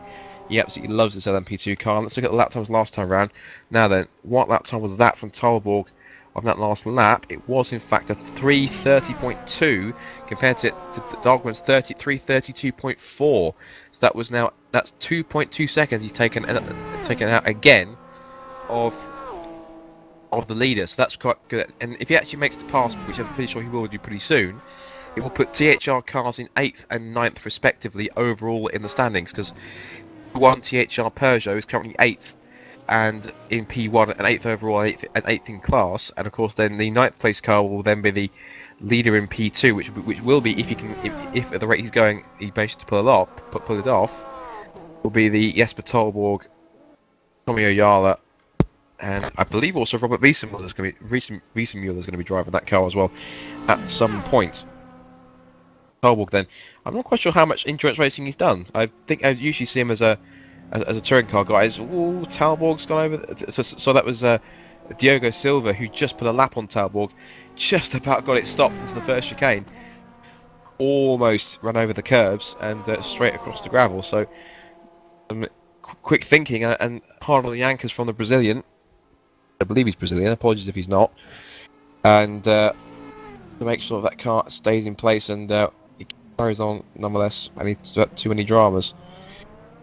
And the race is running pretty well so far. We are coming up towards, what is the time? We're 8 minutes away from the 3-hour mark or so that means it's 8 minutes before I have to hand over and take a break for a while. And still, Tolborg relentless in his pursuit of Dahlgren. In fact, Dahlgren's now got Diogo Silva to contend with, as he will now put a lap on the Emi Racing machine. Dahlgren doing everything he can to hold on for the moment. I wonder if we can maybe take a shot that looks back from. If we can get this, let's see if we can get a shot of looking back from Magnus Dahlgren, so we can see just exactly how quickly Jesper is starting to close in. Dalborg really is getting closer and closer and closer, and I'm pretty sure the Emmy Racing team will be screaming down the radio saying, "You've got to up the pace now because Dalborg is absolutely flying." And I'm pretty sure that I'm not sure if Dalborg has made a pit stop. Has he made a pit stop? Let's have a look. Tillman has made a pit stop and has lost Emil. He has. Look. That must have at some point. Either that, we decided to stay in for a second stint. So wait and see for that one. Also need to have a look at the Emil's coming up. Emil's coming up to. Is that one of the satellite racing Porsches? Is it? In the pits. No, Emil was just going back past one of the Porsches just after, just coming up to. I think it's Indianapolis. Was that one of the Porsches from the satellite team? Let me just have a look. It is. It's the satellite. It's Matt Strand. Matt Strand, yeah. Just gone past Matt Strand. He continues to lead. And what's the gap now between Amiel and Tierman? Well, Tierman's actually looks like he's possibly made a pit stop because he has. Wisniewski's in second place now. So I think looks like the No Limit guys have actually brought the number 112 Peugeot in. Give Benjamin Tierman a fresh set of tyres and a top up of fuel, and of course that will bring it good for another stint. So it's intriguing that some teams are looking to try and double stint their drivers for a while. Some teams are spreading the stints out evenly and just making driver changes at every pit stop. So, but for driver management across the 24 hours is going to be absolutely crucial. They don't get too tired. I mean, drivers that of course are going to have to run through the night and have to catch as much sleep as they can do between pit stops. So they have to really manage this as effectively as possible in order to continue running at the front. And Tim has got the fastest lap of the race, so 1 minute 17.351, and just about nearly a second off the other fastest lap that he had.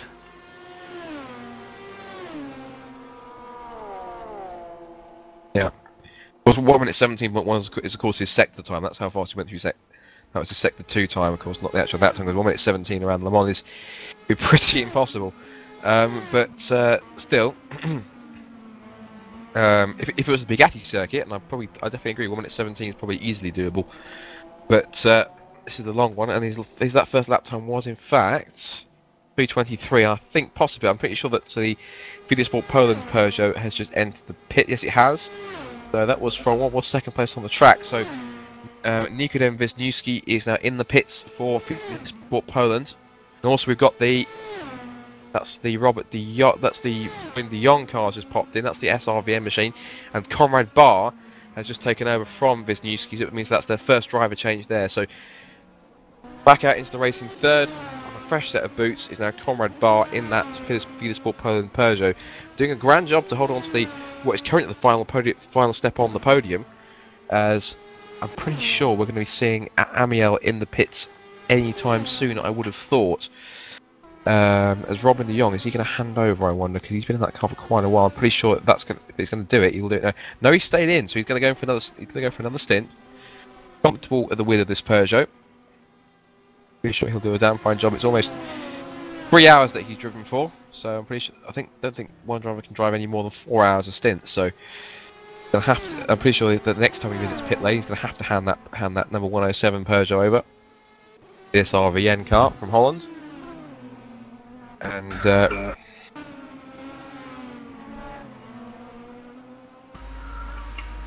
still viewing. I'm still viewing Emil, and he's just coming up to lap one of the other Porsches. I think I think this one is from the SRVN Porsches, and I think he's lost I think that one's lost a bonnet, hasn't he? He's lost a bonnet. That to me looks like that's the sim race of a Holland car that the GT Porsche had some troubles earlier on, and that's still got that's Duna at the wheel. I'm trying to think. I'm trying to look at his first name on the screen.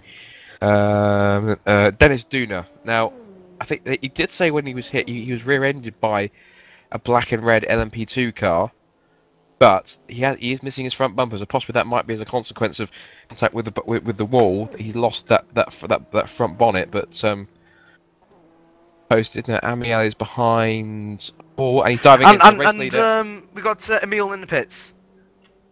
Yep. So race leader Steph Amiel heads in for this first pit stop. This is going to be pretty crucial. Got a couple more cars in as well. But that's the Detroit LMP2 car. One of the Stripe Racing Team Corvettes is also in too. But this is the crucial pit stop. Race leader Steph Amiel has been in that car for almost 3 hours, and I wonder if they're going to change. They're going to make a driver change, or if they'll keep him for another stint because he's actually quite comfortable. So I'm just going to keep an eye on Tim, and just in case that he's try and passes the RC to France car in the pits, and he's coming up to the final chicane now, and let's just have a look at Emil. Emil's not released yet, so Tim now takes the lead of the P1 category. Wait a bit. Emil is back out, and Tierman is just about a couple of seconds behind. So Tierman has gone back in contention for the lead, but albeit with some traffic in front of him, just gone past. Looks like Roy Magnus, and he's now coming up to one of the daredevils of Matt Richards. So the Welshman needs to let him through now. Come on, boyo, just let him through. Just let him through. So, and does he? Yep, he does. Good boy. And now Tierman can now get on his battle with Emil. He's just now about nearly 4 to 5 seconds in front. Now, just looking at the chat, apparently, we've had to report some Jesper Tolbo from the THR guys that apparently there's been a P2 car off at Tertre Rouge, and they think it might be the car he was chasing down, the ME Racing car. And looking at the standings, we do have a new P2 leader. It is Jesper Tolbo. So Jesper Tolbo has taken the lead in P2. So the number 222 THR Acura with Jesper Tolbo at the wheel, who has been putting in some sensational lap times to get himself into the lead of that class and chase down Magnus Dahlgren. The pressure must have gotten to Magnus because he's apparently made a mistake at Tertre Rouge, and that has just easily handed Tolborg the lead, and that was all down to Tolborg's reports back to the team. That was information given by James Johnson and Tommy Oyala, so thank you for the both of them for reporting that in the chat. Team Utoika is in. He just needs to wait a couple of seconds before he goes out, as per rules. Absolutely. Yes, Team Utoika is in the pit, just gone into the car now, and he just needs to wait for a couple of minutes before he goes out. Alrighty then. Well, we have now hit the 3-hour mark, so it might be a good time to quickly go ahead and do a rundown of how they look in the field. So very quickly, I'm going to put my... Right then, so at the 3-hour mark at the virtual 24 Hours in Le Mans, it is Steph Amiel has just made a pit stop and continues to lead here for RC.France Racing Team car number 113, leading overall and leading in P1. Second place in P1, the number 112 Nulabit Motorsports car of Benjamin Tierman, who tried an undercut up by pitting first of the two leaders, but couldn't quite make that one stick, so that one's now holding in second place. Third now is the Robin de Jong Simrace SRVN Peugeot in third place. That's great stuff from the SRVN boys to get themselves, especially from Robin de Jong. Quick pit stop has allowed him to leapfrog the Fiat Sport Poland car. Their driver change looks like it took a little bit longer than was expected, but the SRVN boys have turned Robin de Jong around in that pit stop by saving it on the fact that he had to do a driver change, and they've managed to get him out pretty sharpish for him to take third place. It's a great pit work from SRVN to get him out. Fourth place now, the number 115 Skype Racing Team cars. So Pajnicki's handed over to Christian Nalepa. Then we've got in fifth, it's now the 103 Felix Sport Poland car with Conrad Barn out the wheel, taking over from Wisniewski. 6th place now is the number 105 Satellite Racing Peugeot of Ryan Walker. Then 7th now is the number 109 Rasmus Salo THR Peugeot. And 8th overall is the number 106 ORM new car P1 car of Diogo Silva. In 9th place now, leading P2, our brand new P2 leader, it is the THR number 222 Acura of Jesper Tolborg. And then in 10th place overall and 9th in class in P1 is the number 108 1066 racing car, still being driven, I believe, by Martin Bolgin. The rest of the P2 category then from 2nd downwards. In 2nd place, it's now the number 202 Simco Hungarian team car of Norbert Serban. 3rd is now the number 207 ME Racing car of Henrik Leck. That was the early class leader with Magnus Dahlgren at the front. But now, of course, apparently a mistake reported by Jesper Tolborg at Turt Rouge for that car has now put him down to 3rd place, and I'm sure pretty much has also put him into the pits as well. 4th in P2, 13th overall, number 204 Hell Racing Team Hungary car of Gabor Nemjak still at the wheel of that one. Apparently, who was in 5th place, the P2 car, the number 206 LDDT Endurance Team car of Guillaume Dutré has apparently disconnected, and that might be due to a problem due to the driver changes. There is a bit of a problem if you can't get the driver changes done smoothly enough, or it's not done properly, it will disconnect the car entirely. So that car's going to drop down through the field briefly whilst they get that car back into the race. In 6th overall and 15th in class, sorry, 15th overall and 6th in class, the number 205 LSD Racing car of Paul Todd. He's ahead of the 7th placed and 16th overall, number 205 LSD Racing car of the number 211 UK NL Racing car of Carl Middleton. And then in 8th place, 8th place in P2 and in 17th overall, the number 216 DR Motorsports car of Ben Russell. And that's where, for the moment, the P2 cars end, because we've looked to the GT1 class. Leading that GT1 class still, it is Michael Muller, hasn't changed over just yet, in the number 305 No Limit Motorsports Corvette. In 2nd place in GT1, 18th overall, with number 309 RC.co.uk Racing Team car of Baptiste Quinodon. 3rd, the number 307 Rare Endurance Team car Richard Blocker. In 4th, the number 303, this is the Lamborghini, the F1 cast racing car, still being driven by Bram Bielem. In 5th in GT1, the number 316 United X Sim racing car of Daniel Hake. So great stuff from them in the Sol Celine to get themselves into the top 5. Great stuff from them. Good driving so far. 6th place in GT1, 22nd overall, with number 310 Simco Hungarian team machine of Jabolks Pether. And then 8th, and we go back to the P2 cars, 8th in P2 and 23rd overall with number 206 LDDT Endurance Team car. That's the car tumbling down the order now. That's now got Julien Millet at the wheel of that one, I think. Now in 24th and recovering after their earlier engine problems, the number 201 Daredevils Racing Team car, Matt Richards. He's currently 9th in P2 and 24th overall, and he's ahead of the 7th place GT of the 25th car overall, 7th in GT1. The number 308 Roaring Pipes Maniacs car of Jimmy Hughes. In 8th, it's the number 312 UK NL car of Nigel Middleton, and he's 26th overall. 9th in GT1 is the number 315 Skype Team Racing car with Maciej Josep Japaniak. Sorry, again I butchered that. I know there's a proper way to say that, but I'm sorry, I can't remember it. Also, something to note, in 28th overall and in P1, in P1, 10th in P1, the number 104 Phoenix Motorsport car, now with Ricardo Azevedo at the wheel, and that car's not making too much progress. It's now chasing after the Skype Team Racing Corvette, directly ahead of it in the standings, and that's pretty much the end of the GT1 cars. Looking quickly to GT2. GT2 is being run down. It's currently led by the number 401 Black Road Racing Porsche of Thibaut Vernice. They were pole sitters originally, but then lost the lead to the Sim Race of Holland car. But that's dropped down due to contact with the P2 car apparently up at Indianapolis.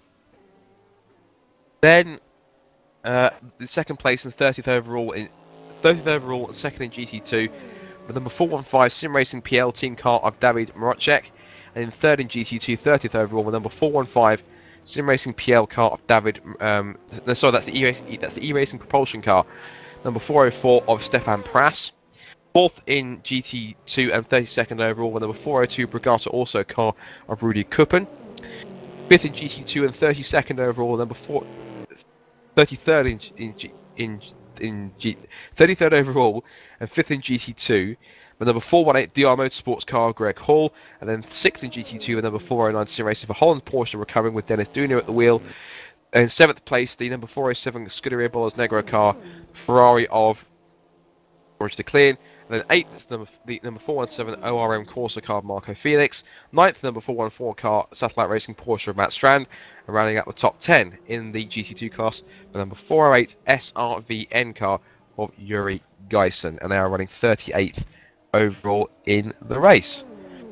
And that is the rundown of the top 10 cars for all the classes at the moment. No major changes to the order just yet. I don't think there's really been any changes so far since we're running down that one. So that means you're now up to date. We're now looking back at the race, which is now just inside, just over now 3 hours, heading into hour number 4. Team Toyka has just gone out of the garage. He has served his couple minutes penalty, and now he's back on track. We're just going to have a look back at front, and Emil and Firmin are still all in battle despite being more than 2 seconds apart. And Emil's actually putting on a good show, and I think he might be slowing down a bit, but I think he's still will just get on with it well. Yeah, he went very... Just going through the chicane, and look how fast he goes through that chicane. Really fast there. Well, we've seen the LMP1 cars in real life go pretty rapidly through that chicane in any case. So these guys definitely not hanging around. In fact, they're lapping pretty quicker than any other guys around there. And looking at the lap times there from Amiel on those fresh tyres, he's making the most of them, because one of his fastest lap times so far is actually he dipped into the 317s, a 317.351. That's the only man in the 317s in the entire race, I'm pretty sure. So I'm not quite sure what they managed to qualifying. But the great time from Amiel, he really is pressing on these fresh tyres and this fresh fuel load. And Tierman doesn't appear to have an answer for the moment. The lap times last time around was a 319.6 for Amiel and a 320.4 for Benjamin Tierman. So they're pulling away, and these guys, the only nearest quickest car in the pack that's trying to chase after them is the number 109 THR Peugeot of Rasmus Salo. That's 6th overall and in P1. So Rasmus Salo doing a great job, and he's currently trying to chase down the number 103 Feeder Sport Poland Peugeot, currently driven by Conrad Barr. And the gap between those two is now 23.5 seconds. So it seems to me that the THR Peugeot boys have got quite a chance to try and catch up. Nonetheless, the man who really is motoring along is Mr. Jesper Telborg, and he's still running in the 329s. And running considerably faster than any of the other P2 cars currently on the track. Now, looking back to where that's the Daredevils Racing Team car is, now that's actually the second fastest car on track, because their last lap time in the hands of Matt Richards was a 3:30.7. So they're actually dapping us about a second off the pace. In fact, it's more than that, about a second and a half off the pace of the current class leader in Telborg, really putting in a mega stint to ensure that his guys have at least a fighting chance, and a very healthy chance, of securing a P2 victory. So hopefully these guys can bring it home for the while and pushing on. Yes, David, I did forget the last 6, but I was only going through top 10s of each class, so I did forget the last ones. If you want me to go through the last 6 of the standings, I can happily do that. So from 40, on the request of Mr. Juntz, let's look through them then.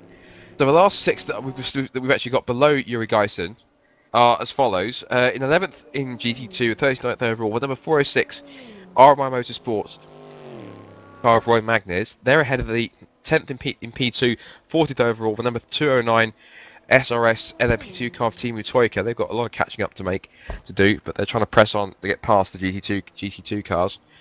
Then in 10th in GT1 and 41st overall, with number 301 Disturbed Motorsports car of Marcel Vischer. They're ahead of the now rejoined number 304 Monster Energy Endurance car of Johan Sarzinski.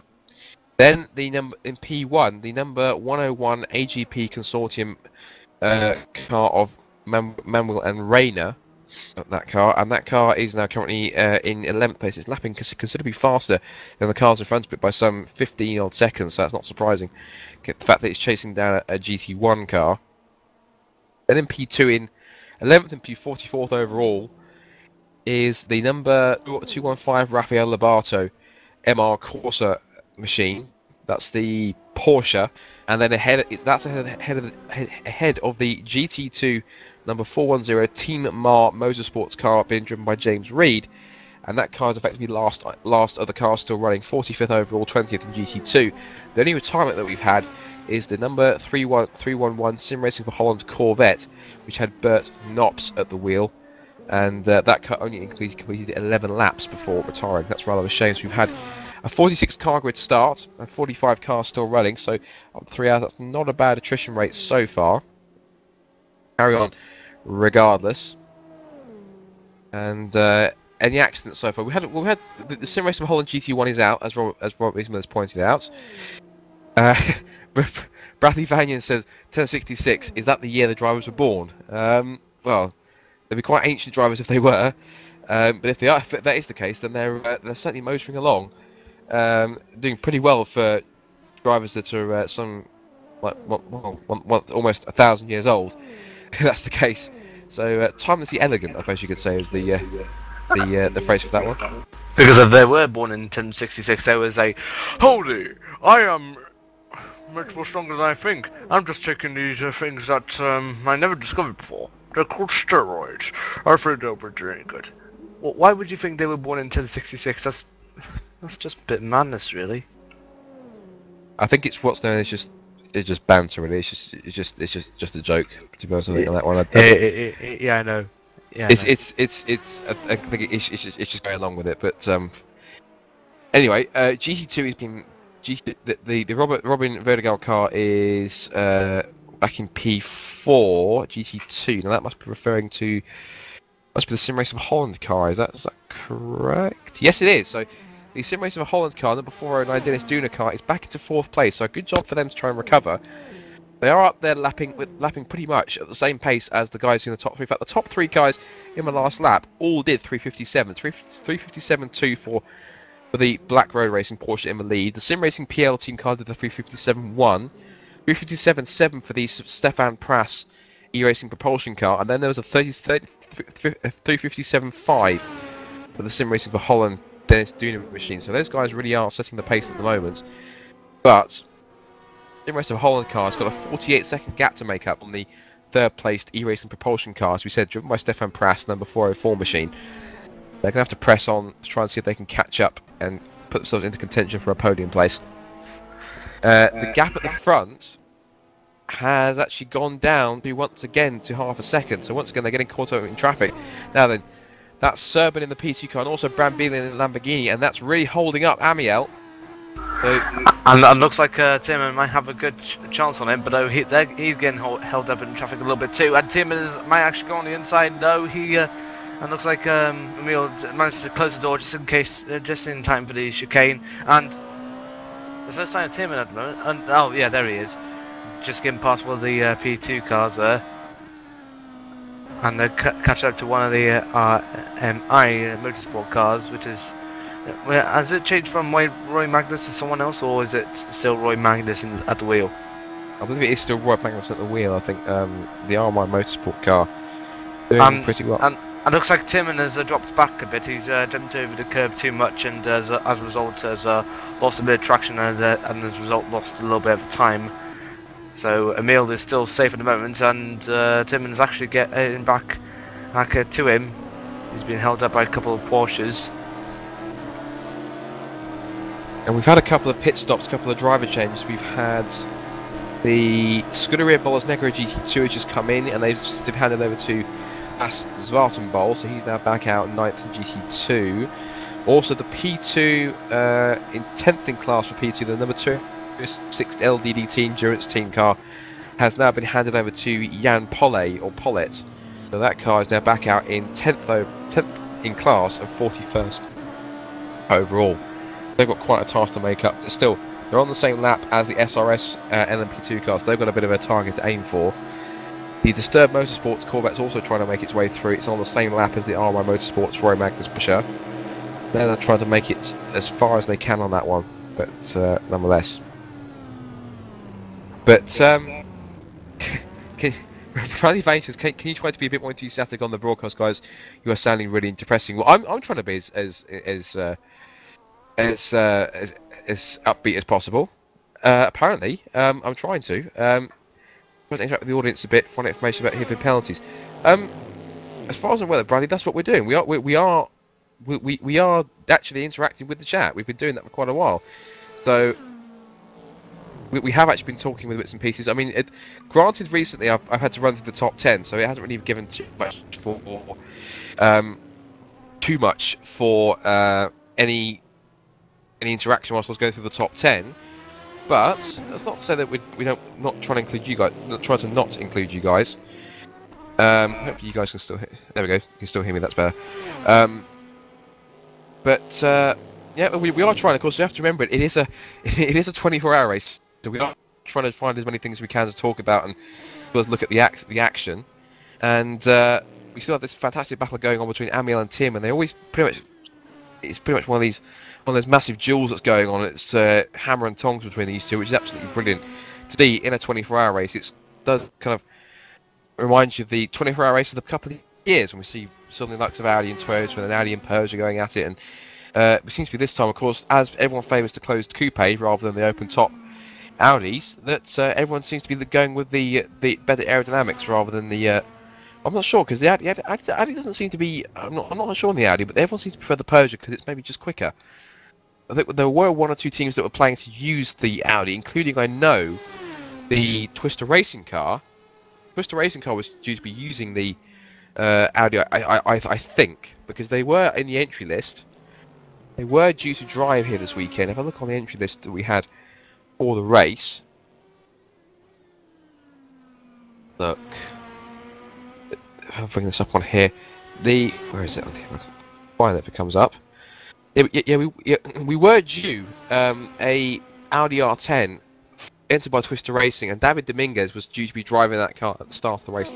That was red, so I'm pretty sure. I'm not sure if that car was maybe withdrawn. Was it withdrawn? Because it doesn't show in the list of cars which have been withdrawn. There were quite a few which were withdrawn, including 2 cars from Torrent Motorsports, 2 cars from Ikuria Sim Motorsports, 1 from Scuderia Sim Motorsports, 1 from Champion Motorsports, 1 from R4R Motorsports, 1 from Zigzag Racing Team. There were 3 more cars that were withdrawn. There was a Phoenix Motorsport LMP2 car was withdrawn from the league. The Portugal Racing Team car Paulo Martins was also withdrawn, and also the Matthias Meyer 360 Racing car, that PT was also withdrawn as well. Just corrections on some of the other cars. The 2 Ikuria Sim Motorsport cars had their licenses revoked, as well as the Scuderia Sim Motorsport car. All 3 cars had the license revoked, as well as the Zigzag Racing Team car and the R4R Motorsport cars. All 5 cars had their licenses revoked for those entries, and also the Champion Motorsports car of Thomas Roth that was due to start that car. He withdrew after a seat offer, so obviously he had an offer for a drive with another team that was guaranteed. But look at the rest of the field. We still got this 46. We started with 46. Now we're down to 45 because we've lost the Sim Racing of Holland Corvette. That car was started by, if we can have a look down here, it was started by, it says it's Marcel Lofferman's, but I'm not sure if it was, but, pressing on to see how we can get on. Anything new in the chat we can see, look. Eric Robin, how long are the stints on average, and how do they change drivers? It depends. It depends really, because teams and drivers will run different strategies going through the race. They'll decide. I think that it goes by the same rule that drivers can't run more than 4 hours per stint. They can't. I think they can only be in a maximum in the car. Someone correct me in the chat if I've got this wrong, but I'm only going by what I think is in memory. What I think is correct. They're only allowed to be in the car for a maximum of 4 hours. And they can't drive for more. I think it's more than 16 hours for one driver. Now then, there's supposed to be a GT2 battle going on, which apparently we've got going on between. I need to look at my time to see who that is. Apologies if we can't keep up with this one again. Not all of us are using Amiel and Tim, apparently. Amiel and Tim are still going on at it between the GT2 cars, and also there's a P1. That's the Team Utoika SRS car. They're still heading on through the final chicane. But where's the GT2 battle that we were trying to look for? It's going to be pretty confusing. Rasmus has a escape penalty, so he's jumped out because he had some kind of disconnection problems, or there was a problem with the pit stop which forced the cars to disconnect themselves. Yeah, there we go. Lars Brugman was collected no more than there we go. 16 hours a driver max from the whole race. Thank you to Lars and to Andrew James to give us that information on that one. Talborg sector 3 did a 233.004. Now then, is that a problem for Talborg? Is he struggling? Has he had a problem somewhere? Let's have a look. He's still leading. So that must have been a timing glitch. Because Talborg is still running. Coming up behind the Remco de Wilt Roaring Pipes Maniacs Corvette, which he now goes past. This GT2 battle, I need to try and find this one on the timing screens. What is a close battle in GT2? Let's have a look and see if we can find this one for you guys. Close one I could find at the moment is the GT2 battle between... if I can find it. So far is Brigato Orso and Dennis Dona. If it's Dennis Dona. Yeah, that's about the gap of that is about 8.5 seconds. The closest battle we've still got on track, admittedly, is still the battle for the lead overall between Amiel and Tim, and these two really do not want to let each other go for one single moment, and they really are just pressing on. And I think really they're getting the best out of each other, which is really good because Amiel's being forced to set the pace. And it's bringing Tierman with him, or it's either the other way around, is that Amiel's continuing the pace and Tierman's having to put his foot down even more than he would like to in order to keep up with him. But still, the gap is half a second, and it's looking really good so far as they head out of the Mulsanne corner and up towards Indianapolis now. We'll try and push on. It looks like we had a change for... I think is the GT2 lead because we've had Stefan Prass has left the game, so that must mean a driver change for the third placed GT2 car. And no, it isn't because that was one of these GT2 cars. It was the Stefan Prass. It was the E-Racing Propulsion. That's the one, E-Racing Propulsion car, and he has dropped down. Where's he dropped all the way down to? He disconnected. So that's obviously different. There was it's one of those changeover areas, and you get quite a lot of those. You get quite a lot of those where you're so eager to get the car back out that the driver who's supposed to be getting in sits into what is effectively the passenger seat, and then whenever the driver who's just coming to hand over escapes, it allows the person who was effectively sat, if you like, in the passenger seat to change over and become the driver. If that makes any sense, it probably doesn't, but I've tried to explain it as best I can, but at the end of the day, there are driver changes. Thomas Matuzewski's just informed me that Jesper Tolberg has been in the pits, and also apparently the RMI Motorsports Porsche has hit the wall somewhere as well. And another driver's coming in called Anthony De Mera, also driving for E-Racing Propulsion. He needs to stay in there for a couple of minutes before he goes out.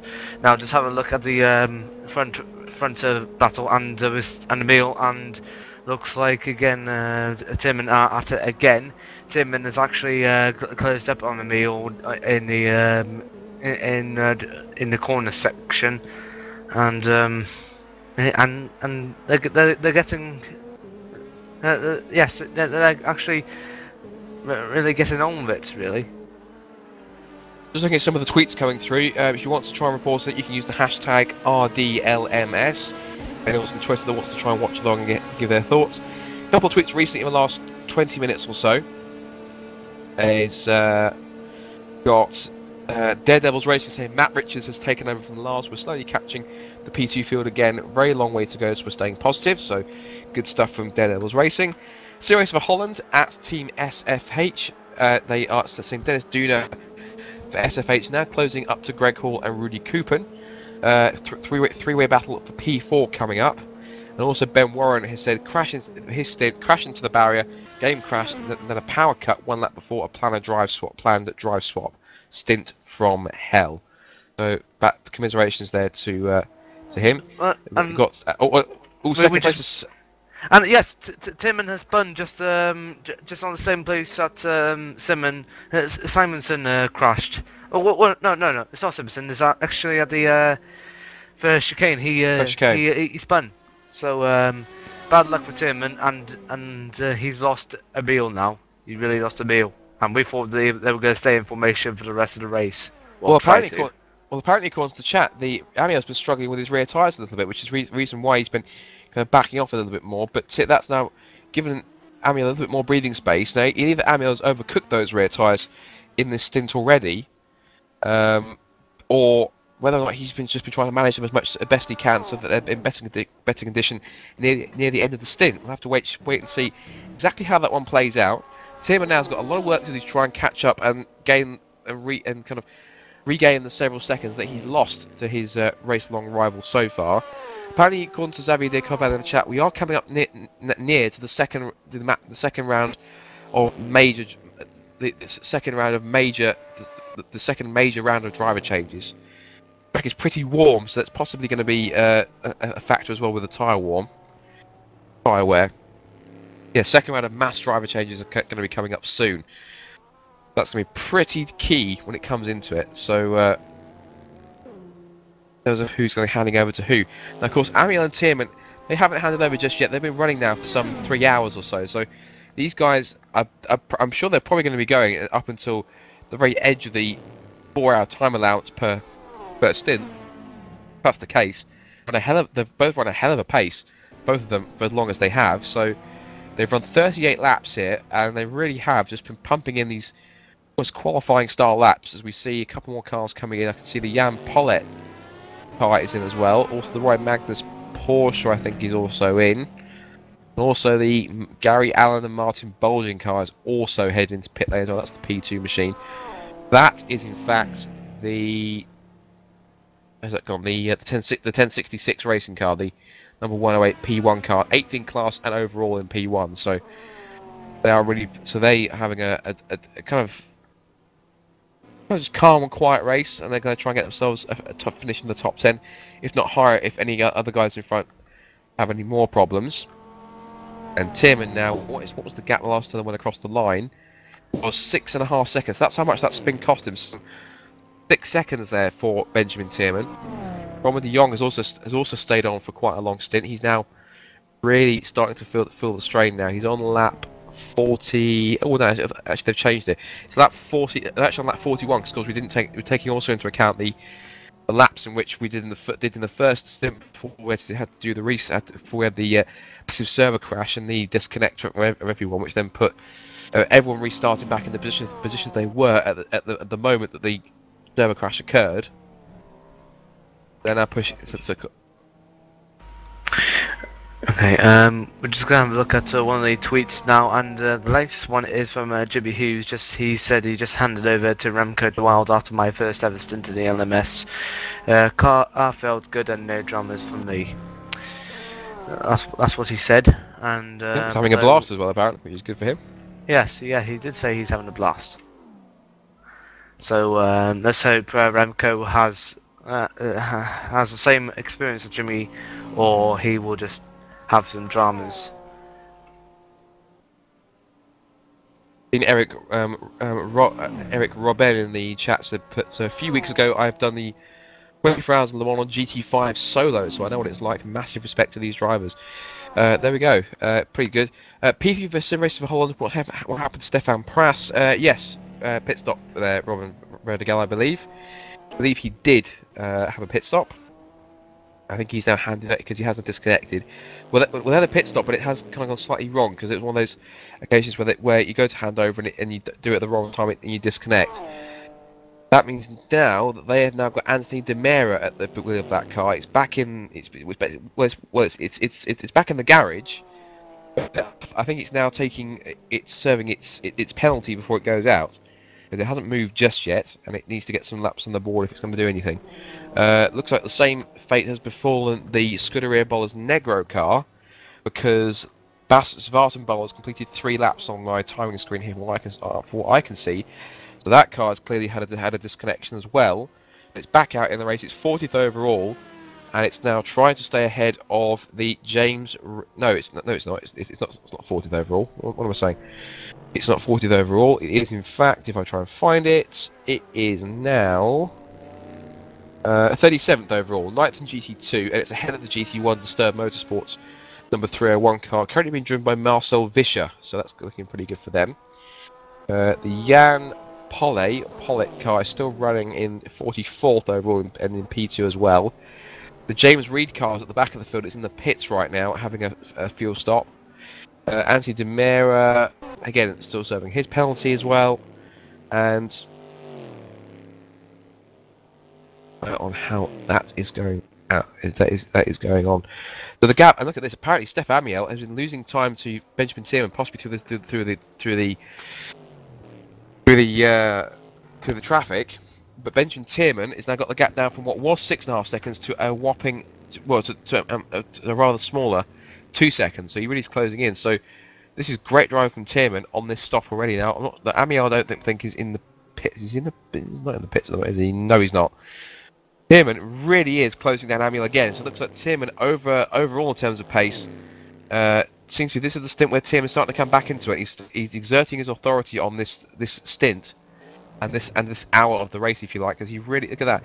It was a 7 second deficit, and then a couple of laps he's brought that down to just 2. So that's incredible driving from Tierman after some just over 3 hours in one stint in that car. So great stuff then, or one session if you like in that car. And Tierman has got, I think he hasn't got the lights on, but the red mist is down because he really is motoring along, and he's setting some fantastic sector times to go with it. As an example, look at that. The first sector time on this lap for Steph Amiel was a 1:06.975.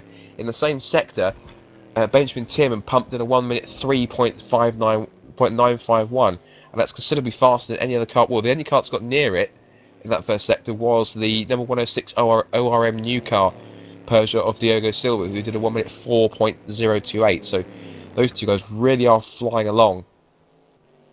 And it's now down to 6.5 again, apparently, but it can't be the case. We seem pretty fast.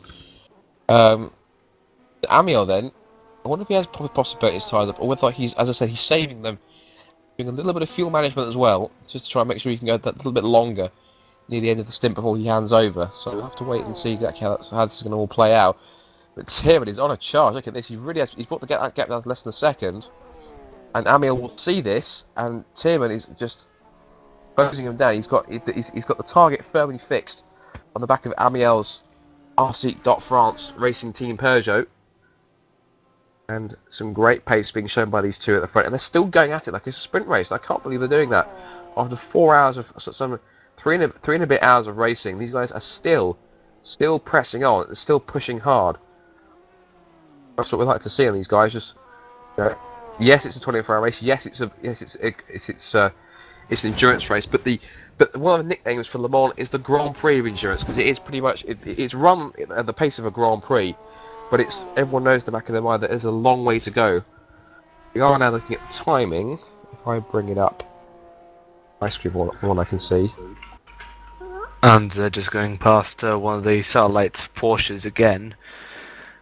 And the gap is coming a little bit shorter. I say nearly 1.5 seconds, I think, or just gone down a bit. So and it looks like the wheels have gone a little bit loose on the exit of one of the Dunlop curbs. And Tim is actually really closing up on him now. He is. Tierman now pushing on to see what he can do to close him in, and see if he can try and make it once again take the lead. So it's again RC France versus No Limit, and these guys have No Limit have really been one of the stars of the season. What I can gather, Conrad Barr's doing pretty well in 5th place. Because Romain Young made that leap in the pit stop due to not making a driver change, and they're now doing very well. So first, second, and third, of course, haven't all made driver changes, and they've got quite a big advantage. In fact, just to show you how quick the pace is between the front two cars and third place, the gap between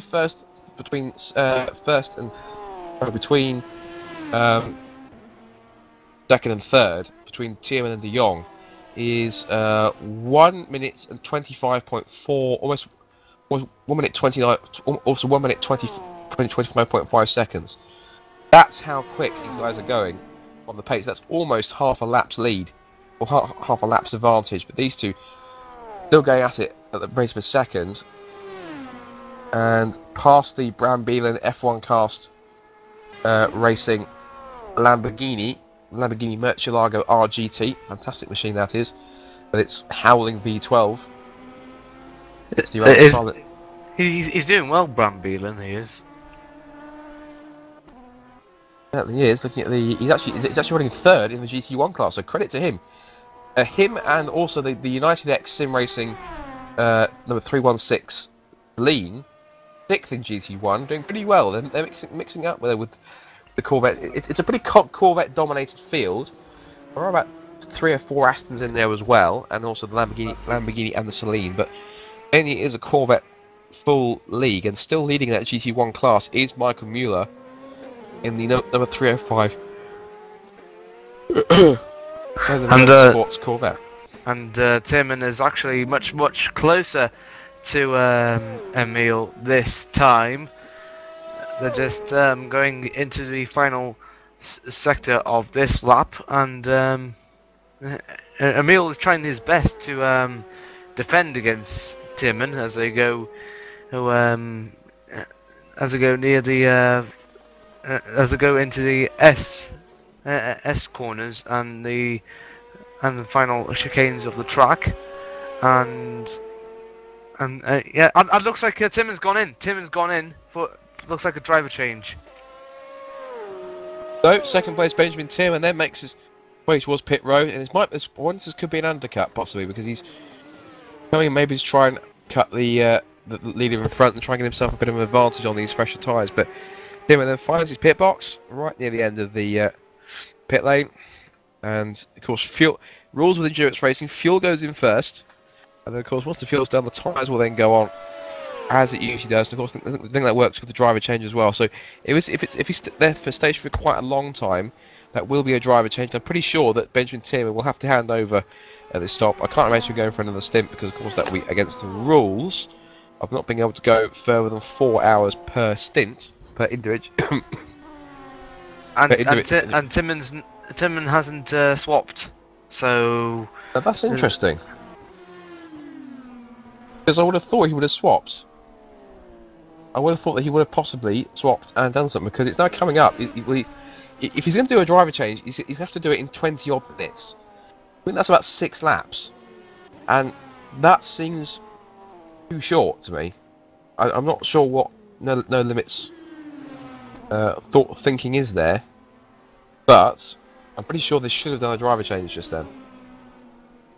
That should have been something which they should have done. Now, if looking at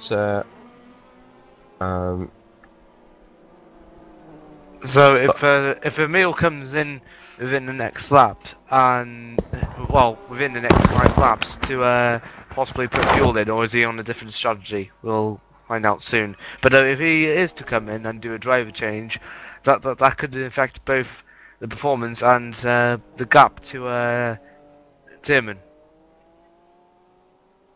That certainly can. Whilst we wait for that to come through, let's show a little bit of consideration for the guys before. Jan, and we just got a report that Robin de Jong will be coming in soon to have a driver change with Jan Wim Ensing, who, as some of you might know, won the last race back at Elkhart Lake in Road America. So the SRVN crew will be out soon.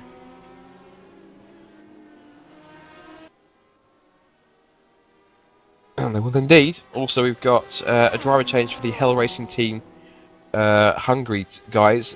Gabor Nemchak is out, and Janos sorry, can I interrupt you there? Janos Polak has lost his front end. Janos Polak in the Hell Racing Team Hungary P2 category car number 204 has lost his front wing and end. So he's actually dropping down a position now. He's actually dropping down. Yes, yep, indeed he is. And past him goes to Gary Allen, Martin Bolge, and Audis. That's probably one of the very few Audis that are taking part in the race today. That's rather a disaster. And look at how much he's locking up. He really wants to get that car stopped, but of course when you've got all that front end damage, it's not easy to get these cars slowed down. And rightfully so, he takes the shortcut across the gravel. And he's going to have to keep that car off the racing line as best he can, because he does not want to get in the way of the approaching cars behind. We've got a P1 car as well behind, and also one of the GT2 cars that's down near the end of the top 10, down at the bottom of the top 10 in that class, and also Great Tricks also heading down the back straight as well, and heading down Mulsanne as well. So pushing on, and again, huge lock up there from Paulik and that's not ideal because those guys have only just handed over 7 minutes ago, so that's some 7 to 10 minutes ago for that driver change. So that's intriguing, that one. I'm just looking in the chat here. They're not sure about the 4-hour rule, because I know that I know in real life there is a rule which says that drivers cannot do a stint more than 4 hours at a time. And I know that there is the 16-hour there is a 16-hour limit rule for a driver, but I wasn't sure if they both applied or if only one or the other did. Apparently, it might be the case that only one applies. It could be the one that a driver can not drive more than 16 hours during the whole race. So I don't think that there might not be any restrictions. I don't think on how long a driver can run a stint. And Robert De Jong is coming. Robert De Jong is coming. Robin De Jong has now made his way into the pits for the SRVN Peugeot. Of course, reigning winners last time out at Road America. On to see what they can do. Whilst we're looking,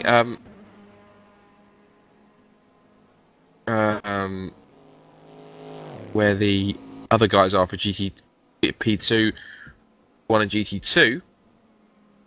GT, the lead is still held by the number 222 Jesper Tolborg, THR Acura, and leading GT1 also got the Lolo Motorsports Michael Mueller Corvette, and GT2 is being led now by the the 4-1 Black Red Racing Porsche. Speaking of THR P2, we've got the man who took the stint in the first stint in the THR Peugeot P1. We've got Mr. James Johnson. So James, welcome to the commentary booth. Hello. Yeah. Interesting race so far. You could say that, couldn't you? First of all, you're pretty attacking in the early laps. Then of course we had the mass, if you like, red flag, the disconnection. Yeah. How was that? How did that be? Did that disrupt you? Did that disrupt your rhythm in any way at all, or were you glad to see the red flag in some ways because you're having a bit of a tough time? Well, before that, I don't know what the feeder sport Poland car was doing, but it just seemed like from the mirrors, he just seemed to just bend one up the inside Mulsanne, so I had to accelerate to avoid contact, which means I ran over the gravel and lost, I think, 3-4 places. Then red flag just helped me out, I think. It's like just came out right behind it. I was right, got given a place right behind them, and so I thought I might as well take it with both hands and go for it. And then I just did my stint. So yeah, it didn't really affect me. In fact, I was a bit chuffed with it. So how was the race for you overall? The race so far, ups and downs. Gave the car to Rasmus, and he made a mistake on the brakes, which he binned it, and then he ran out of fuel on this stint. So it's not going too great. So at the moment, we're just seeing where we can go. We've got the pace, we've got the car, so we're just waiting to see what happens, really, because we ain't going to be the only ones to have bad luck. It's going to happen to someone else at some point, so, you know. Absolutely. And also quickly note, P2, Tolborg's leading currently for you guys. How do you rate his stint so far? 'Cause he's put in some sensational lap times to not only catch but also take the lead, and he's actually leading pretty comfortably at the moment. That's Jesper for you. I don't know. It's just Jesper. He does what he does. He does it in all cars, so I don't know. He's just an alien. He's pretty much your sim racer version of Kimi Räikkönen, really, isn't he? He just gets on with it, doesn't he? Yeah, and then you mostly get one-word answers out of him when you try and say something. So you know, Yes, it's either yes, no, you know, what's the time, or you can barely get three words out of him most of the time. You know. yeah, he's more like, just leave me alone, I know what I'm doing. Yeah, pretty much. He said that to me before, so yeah. But thank you very much, James. And also in the commentary box with us now as well is Robin de Jong. How are you, Robin? Hi guys. Yeah, pretty tired after this stint, but I'm fine nonetheless. How are you guys doing? Yes, we're doing fine. Not bad. So you had a good stint. Was there any problems that you had during the stint? Yeah, it didn't really work out in the beginning because we lost a lot of time, and yeah, my driving wasn't too good at all the points. But yeah, after we didn't change the tires because we are running on hard tires, and we didn't change them. Yeah, the car felt better, and yeah, after that I could finally push and deliver the lap times that I wanted to do. So yeah, at the end it was good, and now Jan Mensing is driving the car, and hopefully he will do a good job as well. Excellent stuff, and you had some early battles in the early laps between the THR cars and also the Feed Sport guys and the Sky Racing team. You've now got yourself sitting currently in third place with Jan now in there as well. In that one of the previous round of pit stops, I think 1 or 2 pit stops ago, do you think the decision to stay in the car rather than make a driver change then? Do you think that was the key difference between being back down in 5th place and jumping up to 3rd place? Do you think? Yeah, definitely, because we were quite behind on pace in the beginning of the race, but yeah, we didn't change tires, so that gives you 20 seconds or something like that, and yeah, we didn't do a drive swap because we wanted to do the schedule we planned before this, and I was going to do a triple stint, and now the other guys will do it the same. So I think that's the main reason why we're third at the moment, and not really because we're the quickest. I heard there were some problems with the Feeder Sport Poland car because they fell behind. I think they're P5 now, so yeah, we're not third on pace, but we're there, and hopefully we can get even more time with our strategy. Yeah, I mean, of course you've now got Yanni in the car now. Of course, you said he's going to be doing another triple stint.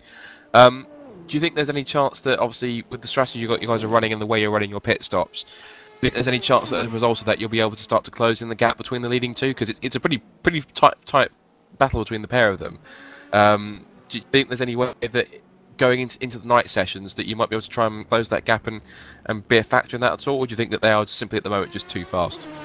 Well, I hope we can get the gap closer, but I think they're just way too quick.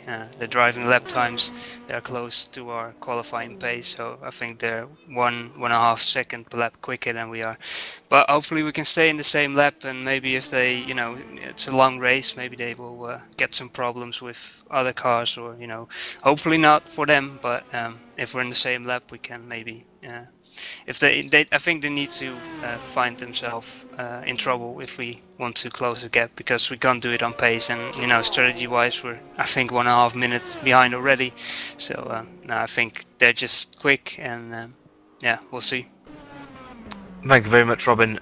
We just have one of the Scuderia Bollers Negro Ferraris just going in the pits now, presumably for some more fuel or a driver change.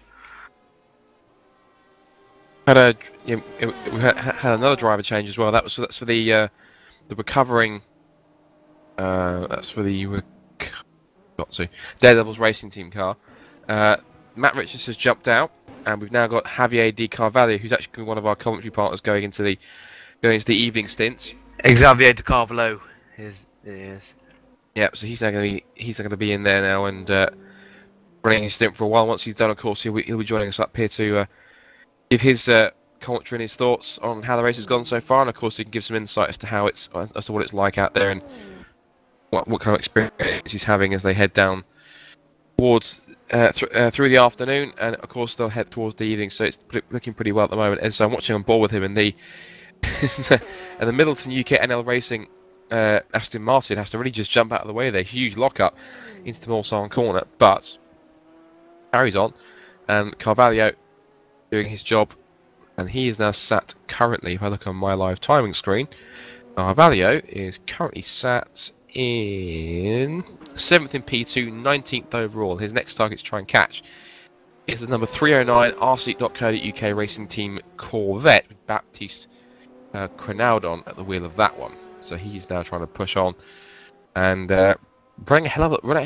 quite a hell of a lot faster, some 15 seconds faster per lap. So pretty sure it's still a long way to go. So I'm pretty sure that that Daredevil's racing car, it's up to P7 already after its difficulties with its engine problems earlier on. But I'm pretty sure that they'll be able to get back up there, and it wouldn't surprise me if by the time we hit darkness, they'll be back up in the top 5 somewhere. They've got quite a few gaps to make up at the moment, because in the top 5 in P2, I think the Hell Racing Team Hungary car, I think it's just come out of the pits because its last lap time was a 3:47. So that car's still struggling after its incident earlier on. So they're still trying to push on, do what they can, and we've got in the box now, just handed over to Javier Carvalho. We've got Matt Richards in the commentary box from Daredevil Racing. Matt, how are you today? Doing good. A bit hot. Well, it is that kind of temperature over here in the UK, so I'm not surprised. So it's fair to say you started off pretty brightly. You had a fantastic lead, and then suddenly engine problems. Now, what caused that? Was it just pushing it too hard? Did Lars just put too many revs through in a downshift, or what caused the engine problem? I think Lars was trying to change his boost or something, or he was pressing some sort of button, like a headlight button or something, and I think he knocked his shifter into 3rd gear, and which blew the engine and over-revved it. So it wasn't really a big disappointment for us, mainly because it's a fun race and we're here to have fun. And at the end of the day, going from 45th to 16th, not bad. Absolutely. So how was your race overall before Xavier took over? Pretty good. I had some scary moments with lapping P1s where I was going through corners and they just suddenly decided that they wanted to be in the gap that was between me and the apex, and some scary moments where I was trying to let P1s past and they wouldn't go through. But overall, it felt like a good stint. My pace was quite consistent. I think at one point I was told that I was the 2nd fastest in P2, which is always nice to hear, and it was a pretty good stint. It felt good. So going into the evening stints now, of course Javier's in the car now to do his thing for the moment. Obviously you're trying to get yourself back up the field and back towards the front of P2, which is now currently got Jesper Talborg up at that front point. What's the plan? Are you looking to try and get Javier's? Are you looking to try and do double stints? Are you looking to try and extend the stints as much as possible? What's the plan in terms of driving for going into the night session?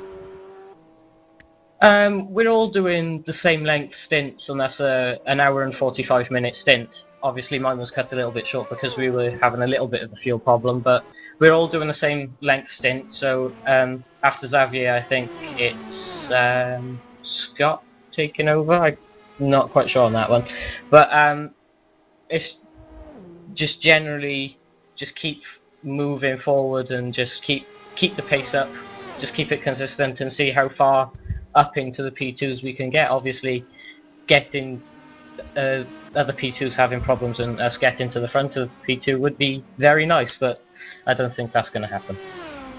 Yeah, but you should try your best.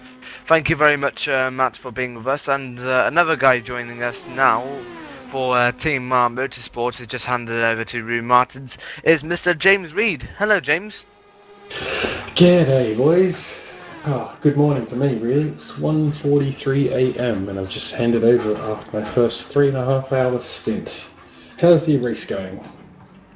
The race is going fine, but let's hear it from your point of view. How is it going for you now? Well, that first stint was actually a bit of a disaster, really. Before the yellow flags went out for the first time, when the server crashed, the car had some good pace. I got passed by 2 cars behind me rather cleanly, but gaining back on them, and it was looking good. Under the second restart, things started to go really, really bad. On the first lap, there was a crash between, I think, possibly SRVN and Scuderia Bolesnegro in the Porsche curves, and it was unavoidable, and I managed to hit one of the cars and then hit off into the wall as well, and that put me I was forced to pit.